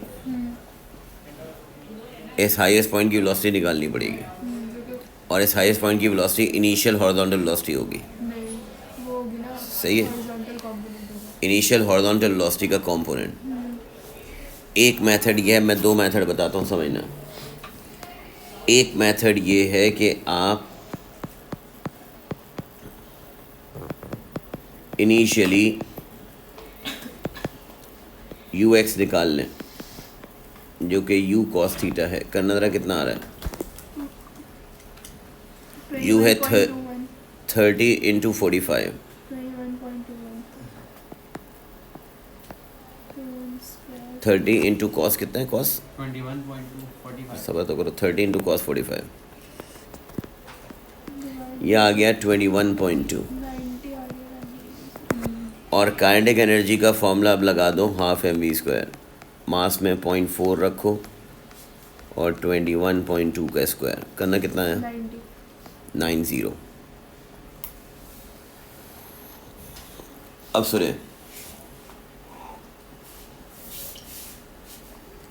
मैं दूसरा मेथड क्या कर रहा हूँ, क्योंकि आप एनर्जी पढ़ चुके हैं, तो हमने कहा थ्योरी में कहा और MCQs बहुत सारे सॉल्व किए कि टोटल एनर्जी रिमेन कांस्टेंट। तो मैं कह सकता हूँ मेथड 1 में टोटल एनर्जी एट ग्राउंड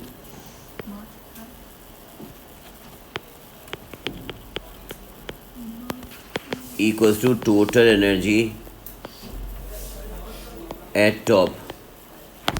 इसमें हम स्टार्ट में ऐड करते थे plus work done by applied force, वो है नहीं। आखिर में ऐड करते थे इक्वल्स टू के बाद वाले में ऐड करते थे क्या, work done due to resistive force, वो भी है नहीं।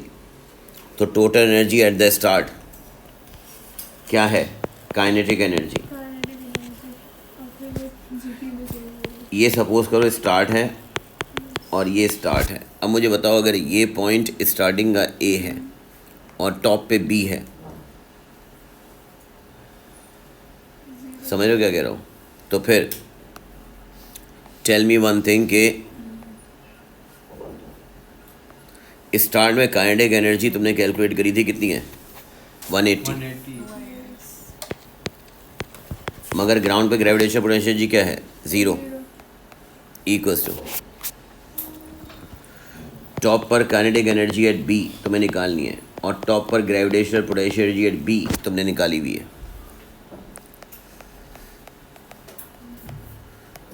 Gravitational potential energy at B यानी हाईएस्ट पॉइंट पर कितनी थी, 89.8।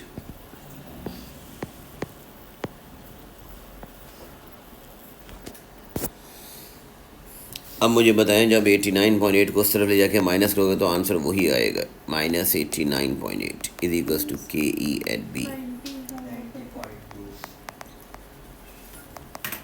90 जूल्स। बात एक ही है, टोटल एनर्जी हर पॉइंट पर सेम रहती है। अब सुने, explain why kinetic energy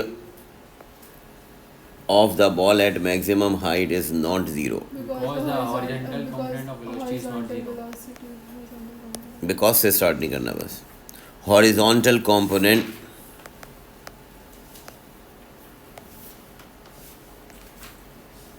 Is not zero. of the velocity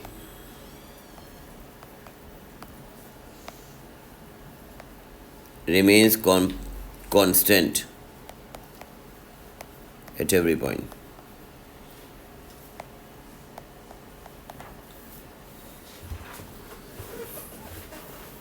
question number 15 देखें,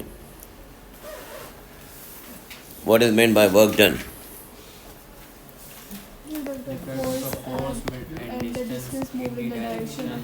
It is the product of force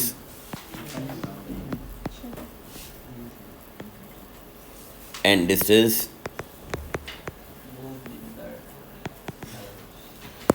is the product of force and distance moved in the direction of force applied।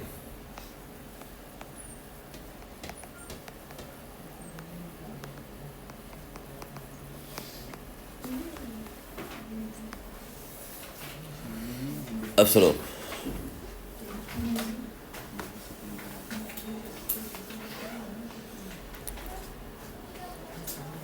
boy on boat B slides down a slope.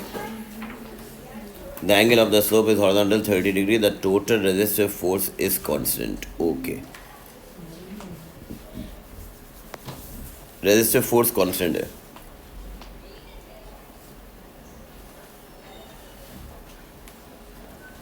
State a word equation that link to the work done F into B and the change in potential energy and kinetic energy।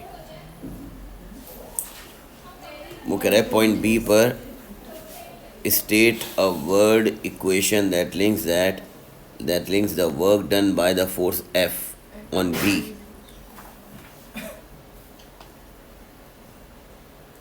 to the change in potential and kinetic energy।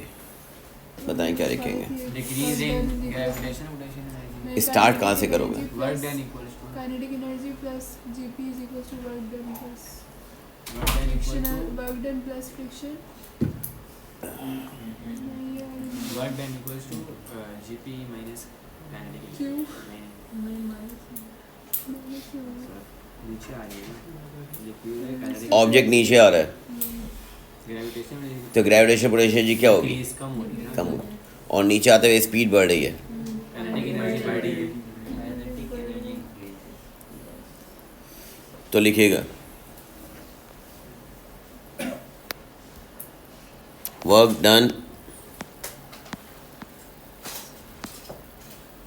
By force is the loss of GPE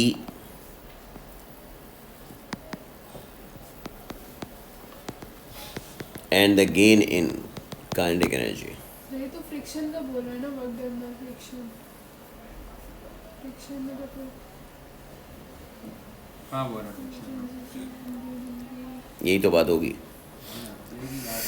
देखो मसला ये है कि ये wait है, एक minute ये बात समझो, ये ऑब्जेक्ट ऐसे आ रहा है, ये ऐसे जा रहा है, फ्रिक्शन ये W sin थीटा है, ये फ्रिक्शन है।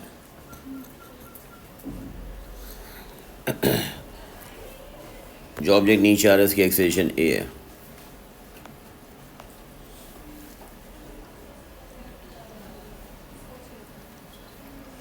अब मुझे ये बताओ कि ये ऑब्जेक्ट अगर ऊपर से नीचे आ रहा है तो उसकी ग्रेविटेशनल पोटेंशियल एनर्जी डिक्रीज़ हो रही है, तो हम कहेंगे डेल्टा GPE डिक्रीज़ हो रही है, और माइनस कर देंगे डेल्टा KE से जो इंक्रीज़ हो रही है। ये जो डिफरेंस है ये work done by resistive force आएगा, F into D work. Work done by object भी तो सेम ही होगा। सेम है। अब यहाँ पर उसे इक्वेशन पूछा था तो इसलिए मैंने सिर्फ इक्वेशन लिखी। अब आगे देखो क्या कह रहा है। The boy on the board B moves with the velocity v down the slope, the variation with time t of the velocity v। अच्छा, वेलोसिटी जैसे ही मैंने वेलोसिटी टाइम देखा तो फ़ौरन मेरे दिमाग ने क्लिक किया कि यार वेलोसिटी टाइम ग्राफ का मतलब एक्सेलरेशन आ सकती है। सही है, स्ट्रेट लाइन है, इसका ग्रेडियंट निकालेंगे तो एक्सेलरेशन आ जाएगी। ठीक है, ओरिजिन से पास हो रहा है तो कोई से भी ये 1 पॉइंट ले लो। अच्छा, मास भी दे दिया, गुड। डिस्टेंस पूछ लिया तो फिर एरिया अंडर द ग्राफ निकाल लो। टाइम 0 से 2.5 तक, 2.5 यहाँ है।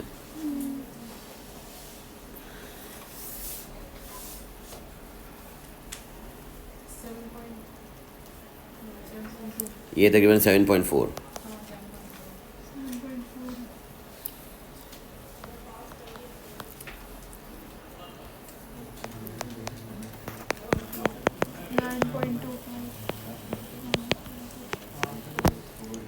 Half multiply by 7.4 into 2.5, half base into height कितना आ गया? 9.25, approximately 9.3 metre. Gain in kinetic energy.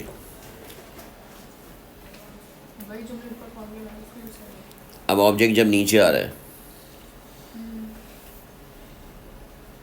तो कह रहा है 2.5 सेकंड में जितना भी ये नीचे आया है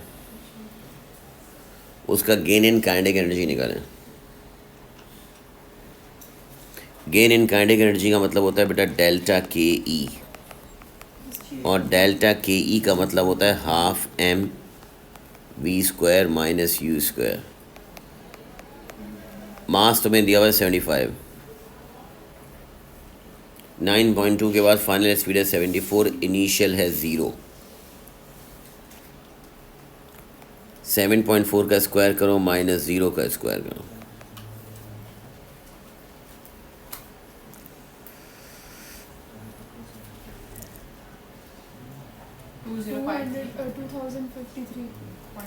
कितना? 205। अब बात सुने, कह रहा है calculate the loss of GPE। Loss of GPE, यहाँ तुमने डेल्टा KE निकाली है, अब नीचे तुम लॉस ऑफ GPE निकालोगे। डेल्टा GPE mgh, मास 75 इंटू 9.81 इंटू हाइट। हाइट का मतलब डिस्टेंस तुमने जो निकाला था 9.25 रखना एक्चुअल वाला। डेल्टा GPE बताएं। 6805 हाइट वर्टिकल हाइट नहीं कौन सी हाइट? होगी, हाइट लगानी है ना, हाइट के साथ साइन थीटा। mgh में वर्टिकल हाइट लगाते हैं तो ये डिस्टेंस कवर्ड तुमने निकालना है तो इंटू साइन थीटा लगेगा। अब सुनो, गेन इन काइनेटिक एनर्जी 2100 है। ये किसने बताई है मुझे 205 यार? सर यही आ रही है, यही है। क्या? 2053.5 आ रही है। राउंड अप करके 5 हो जाएगा। तो इतना 7.4 का स्क्वायर किया है, जी जी मल्टीप्लाई बाय 75 किया है। जी 2053 4.65 आ रही हाइट। नहीं तुम्हारी 2053 आएगा। पीछे 21 आ रही है। बेटा 2053 बोल रही हो ना, तो 205 लिख रहा हूँ मैं। 2053 का मतलब 2050 ये लिखोगे ना। पहले तो आपने ये लिखा था। मैंने 205 लिखा हुआ था यहाँ पे। अच्छा सही है, 2050 लिख सकते हैं राउंड ऑफ करके, या इसको फिर राउंड ऑफ करके वो 2100 कह रहा है। 2050 भी सही है। आंसर सारे 3SF या 2SF में दोनों एक्सेप्टेड होंगे। अब सुनो, इस पॉइंट पर ग्रेविटेशनल पोटेंशियल एनर्जी के लिए 2100 ये जो तुमने कैलकुलेट करी है, ये जो डिस्टेंस तुमने निकाला है, सुनो ज़रा, सर समझा रहे हैं मुझे। ये डिस्टेंस इंक्लाइन प्लेन का, ये ऑब्जेक्ट यहाँ से जो आ रहा है, ये वाला आपने डिस्टेंस कैलकुलेट किया है 9.25। ये है 9.25 जो तुमने निकाला है। मगर तुम्हें जो चाहिए MGH के लिए ये हाइट चाहिए h। थीटा है तुम्हारे पास क्वेश्चन में 30 डिग्री, तो sine 30 degree is equals to perpendicular upon hypotenuse. इसलिए मैंने क्रॉस मल्टीप्लाई करके h को डायरेक्टली 9.25 इंटू साइन 30 लिखा था। MGH में h इंटू साइन थीटा करेंगे। मास 75 into 9.81 into height 9.25 into sine 30। 3400। ये जो तुमने कैलकुलेट किया, ये आपके पास आंसर आया 3400।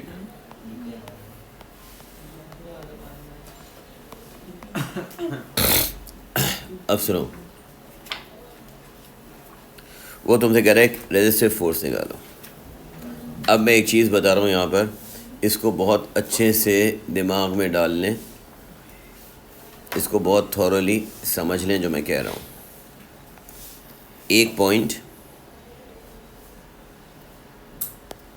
इम्पॉर्टेंट ये है कि हम यहाँ पर काउंट कर रहे हैं, ये ऑब्जेक्ट पॉइंट A है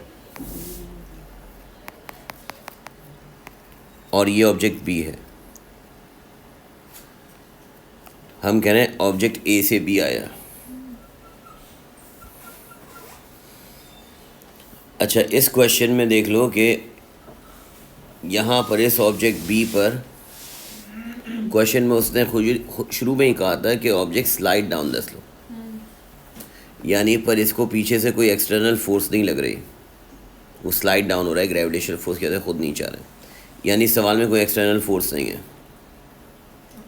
सही है।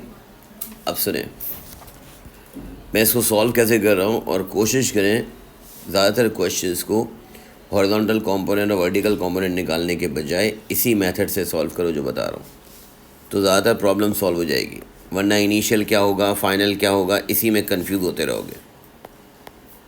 सुने, टोटल एनर्जी जो हम केसेस में मुस्तकिल पढ़ते हुए आ रहे हैं, total energy at A equals to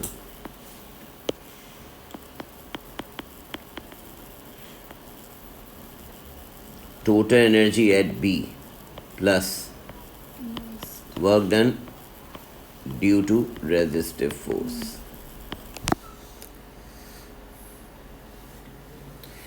Total energy at A का मतलब kinetic energy at A plus gravitational potential energy at A equals to kinetic energy at B plus gravitational potential energy at B plus F into S, ये वाला S।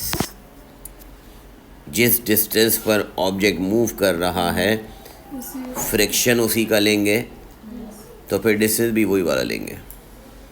जैसा distance वैसी friction. अब ए से B, समझो मैं क्या कह रहा हूँ, लिसन, छोड़ दो अभी लिखना। अगर काइनेटिक एनर्जी, चलो ये बताओ मुझे, ए पर ज़्यादा होगी या बी पर ज़्यादा होगी? काइनेटिक एनर्जी ए पे ज़्यादा होगी या बी पे ज़्यादा? नीचे आ रहा है, बी पर ज़्यादा होगी। तो जहाँ बी पर ज़्यादा होगी, अगर आप के ई ए को इस साइड पे ले जाकर के ई बी माइनस के ई ए करते हैं तो आंसर पॉजिटिव आएगा।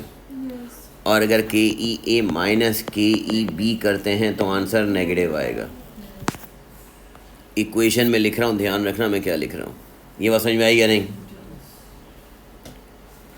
यानी कि के E at A minus K E at B, ये आएगा डेल्टा के ई, और ये जो डेल्टा के ई आएगा, ये जो डेल्टा के ई आएगा नेगेटिव आएगा। ये नेगेटिव आएगा।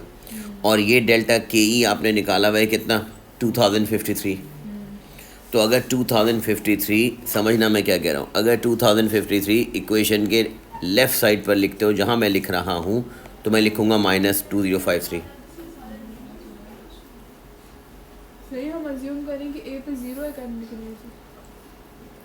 कुछ भी हो, मुझे नहीं पता कितनी है।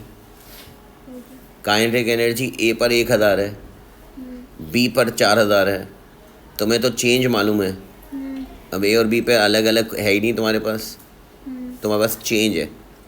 जब चेंज हो तो फिर आप एक तरफ करके उसका डेल्टा निकाल लेते हैं। काइनेटिक एनर्जी ए रेस्ट से स्टार्ट हो रहा है या काइनेटिक एनर्जी एट, अलग अलग देखो, ये बात याद रखना मैं क्या कह रहा हूँ, अलग अलग काइनेटिक एनर्जी और अलग अलग ग्रेविटेशनल पोटेंशियल एनर्जी नहीं है आपके पास। समझ आ रही ये बात क्या कह रहा हूँ? तो सुने मैं क्या कह रहा हूँ, फिर दोबारा सुनो। पॉइंट ये है कि ये मैंने बिठा दिया, ये हमारी स्टैंडर्ड इक्वेशन है।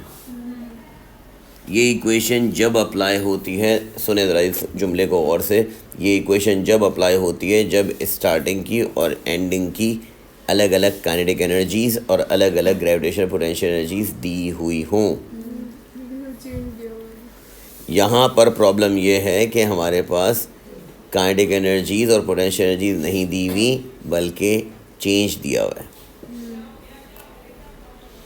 तो फिर अगर मैं इसको एक सेकंड के लिए तो मैं ऐसे समझाऊं कि एक ही तरफ शिफ्ट कर दो, minus K E at B plus G P E at A minus G P E at B plus F into S, sorry equals to F into S.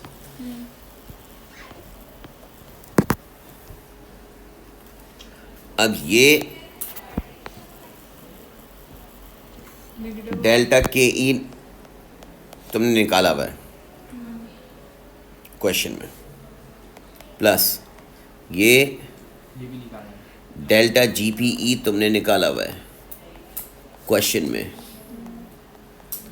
अब प्रॉब्लम ये है कि अगर ऑब्जेक्ट ऊपर से नीचे आ रहा है, ये याद रखना, अगर ऑब्जेक्ट ऊपर से नीचे आ रहा है तो काइनेटिक एनर्जी बढ़ेगी, तो डेल्टा के ई पॉजिटिव होगा।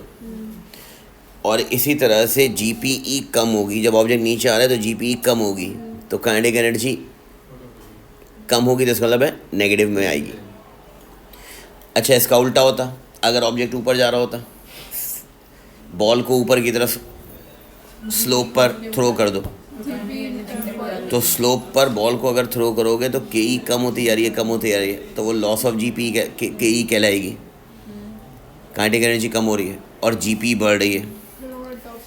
इसका मतलब डिपेंडिंग अपॉन द सिचुएशन, इस सवाल में ऑब्जेक्ट नीचे आ रहा है, तो नीचे आने पर स्पीड बढ़ रही है, तो स्पीड बढ़ते हुए आप जो के ई ए माइनस के ई बी लिख रहे हैं। हम लिख क्या रहे हैं डेल्टा को इस इक्वेशन के हिसाब से। हम इस इक्वेशन के हिसाब से ये समझना, हम इस इक्वेशन के हिसाब से kinetic energy at A minus kinetic energy at B लिख रहे हैं। और ए पर ज़्यादा होगी बी पर कम होगी, सॉरी ए पर कम होगी बी पर ज़्यादा होगी। तो कम वाली में से बड़े वाले को माइनस करोगे तो तुम्हें यहाँ पर माइनस लिखना पड़ेगा 2050 जो भी था। समझ में आ रही बात। और जीपी तो पॉजिटिव जी पी ई ए पर ज़्यादा थी बी पे कम थी, ए पे ज़्यादा है जी पे कम है। तो इसका मतलब अब यहाँ पर इसको तो प्लस 3400, एक्चुअल कितनी थी 3402 3421 is equals to F into ये जो इंक्लाइन प्लेन का डिस्टेंस था वो था 9.25। हमेशा क्वेश्चन में एक्चुअल वैल्यू रखना फाइनल आंसर में लिखने में, क्योंकि अगले पार्ट में एक्चुअल वैल्यू रखी जाएगी। 3421 में से माइनस करो पहले 2054 और डिवाइड करो 9.25 को। 99.24 99.2। तो फिर गलत बता रही हो यार, तुम्हें तो कैलकुलेशन पे नहीं आती तुम लोगों को यार। पता नहीं किस तरह के लोगों, माइनस प्लस करना नहीं आता। एएस में बैठे हुए हो, 147 हद हो गई यार। ये रेजिस्टिव फोर्स है 147, 147.89 है ना, तो 148 करने से। सर बस ऐसे loss in energy is equals to work done by resistive की तो बोल ये भी कह सकते हैं, इसको 148 भी कर सकते हैं, इसको 150 भी कर सकते हैं। तीनों आंसर सही हैं। अब सुने, इस बात का ख्याल रखें कि ये जो मैंने आपको बताया डेल्टा, अगर तुम्हें इनिशियल काइनेटिक एनर्जी और फाइनल काइनेटिक एनर्जी ना गिवन हो तो फिर ये बात याद रखना कि डेल्टा के E plus delta G P E, change in kinetic energy plus change in gravitational potential energy equals to work done due to resistive force.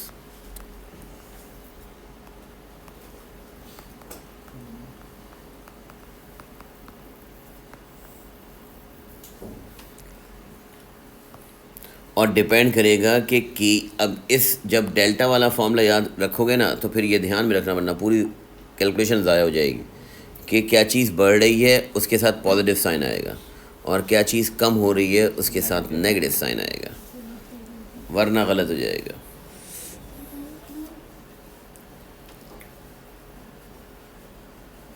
अब सुनो,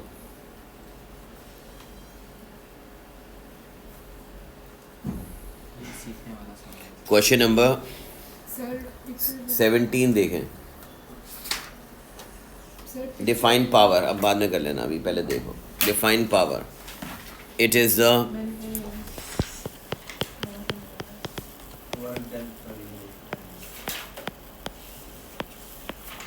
it is the work done per unit time.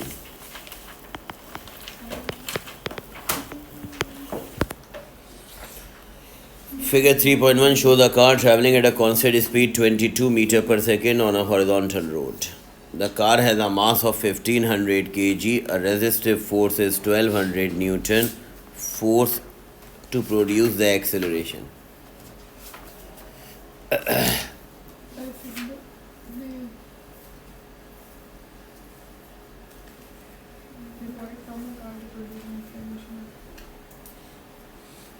मैं force को अब बताओ कैसे होगा। resultant force is equals to applied force. Car is traveling at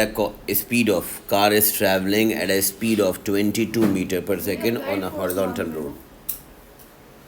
car का मास उसने दिया है और कार की रेजिस्टिव फोर्स दी है और एक्सेलरेशन। अब बात सुनो,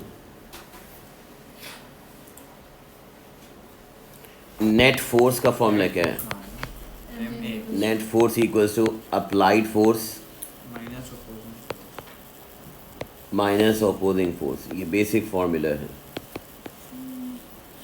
नेट फोर्स खुद किसके बराबर होती है? M A. अप्लाइड फोर्स मांग रहा है कार पर मैं कितनी दूं कि उसकी रेजिस्टिव फोर्स है 1200, मास दिया हुआ है 1500, एक्सेलरेशन चाहिए 0.82, अप्लाइड फोर्स है आपके पास capital F minus resistive force है 1200। रेजिस्टिव फोर्स 1200 को ऑपोजिट साइड शिफ्ट करो और फिर आंसर बताओ कितना आ रहा है। 2400। That is 2400। एक्चुअल बताया करो फिर बताया करो, क्योंकि एक्चुअल हो सकता है अगले पार्ट में। हाँ 2430 न्यूटन, जिसको फाइनली आप 2400 लिखेंगे एग्ज़ाम में इस तरह से। एक्चुअल वैल्यू तुम्हारे पास, तुम्हें एक्चुअल वैल्यू भी लिखनी है और राउंड ऑफ करके आंसर की जगह पे लिखनी है, ताकि तुम्हें अगर अगले पार्ट में कहीं ज़रूरत पड़े तो एक्चुअल वैल्यू इस्तेमाल होगी। Next, power required to produce this acceleration.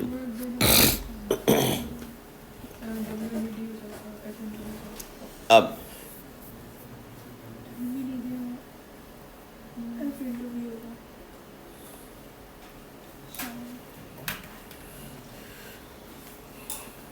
कितनी पावर चाहिए कि ये एक्सेलरेशन आपके पास आ सके? ये लग जाएगा ना। तुमने जो कैलकुलेट किया है वो अप्लाइड फोर्स। देखो पावर का फॉर्मूला F इंटू वी। अगर फोर्स अप्लाइड है तो पावर भी अप्लाइड पावर होगी। फोर्स तुमने 2430 कैलकुलेट की है मल्टीप्लाई बाय 24। और स्पीड 22 दी है। 53 53460। नहीं सर, ये आंसर आएगा आपका 53460 ही आ रहा है। 53,500।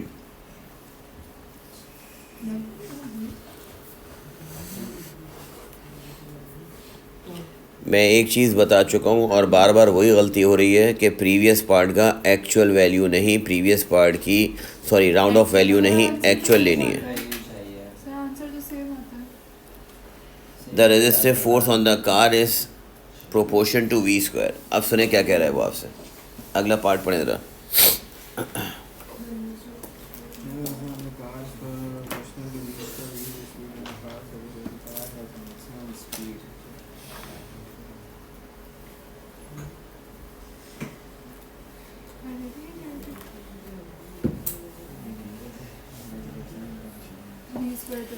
The resistive force on the car is proportion to V square.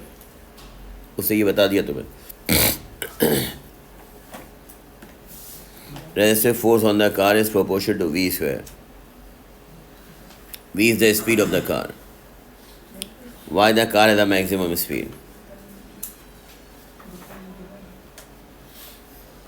बताएं। बिकॉज काइनेटिक एनर्जी का फॉर्मूला में जो एनर्जी है वो same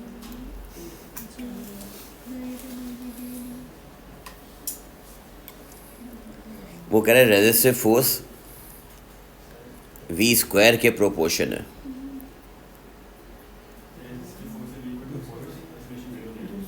resistive force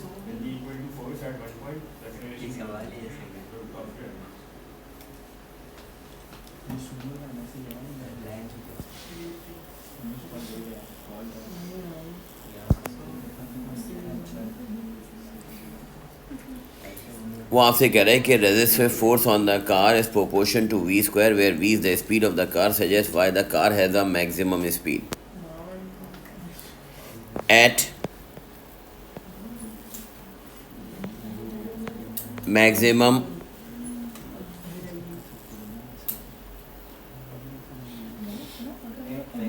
at maximum force comma net force is 0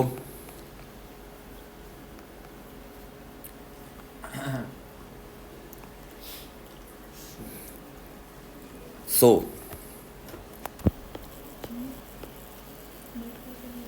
applied force equals to resistive force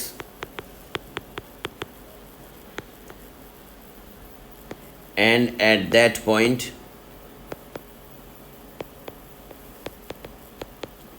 object has maximum speed.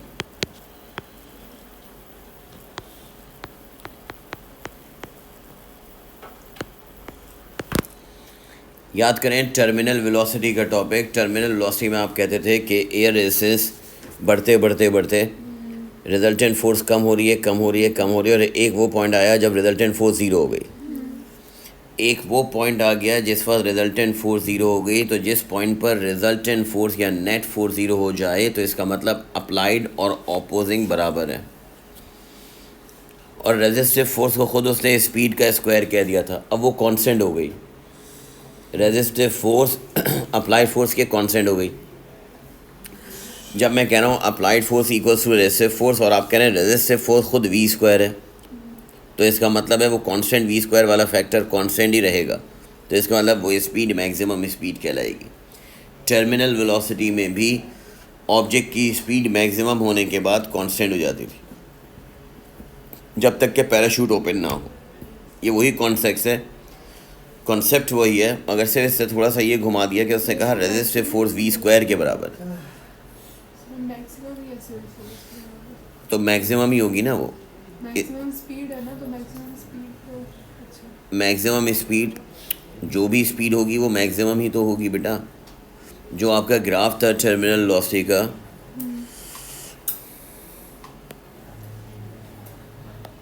उस terminal velocity के graph में ये टाइम था, ये स्पीड थी। अब वाई एक्सिस पे जब स्पीड चलती थी तो वो स्पीड बढ़ते बढ़ते बढ़ते ये मैक्सिमम ही तो होती थी।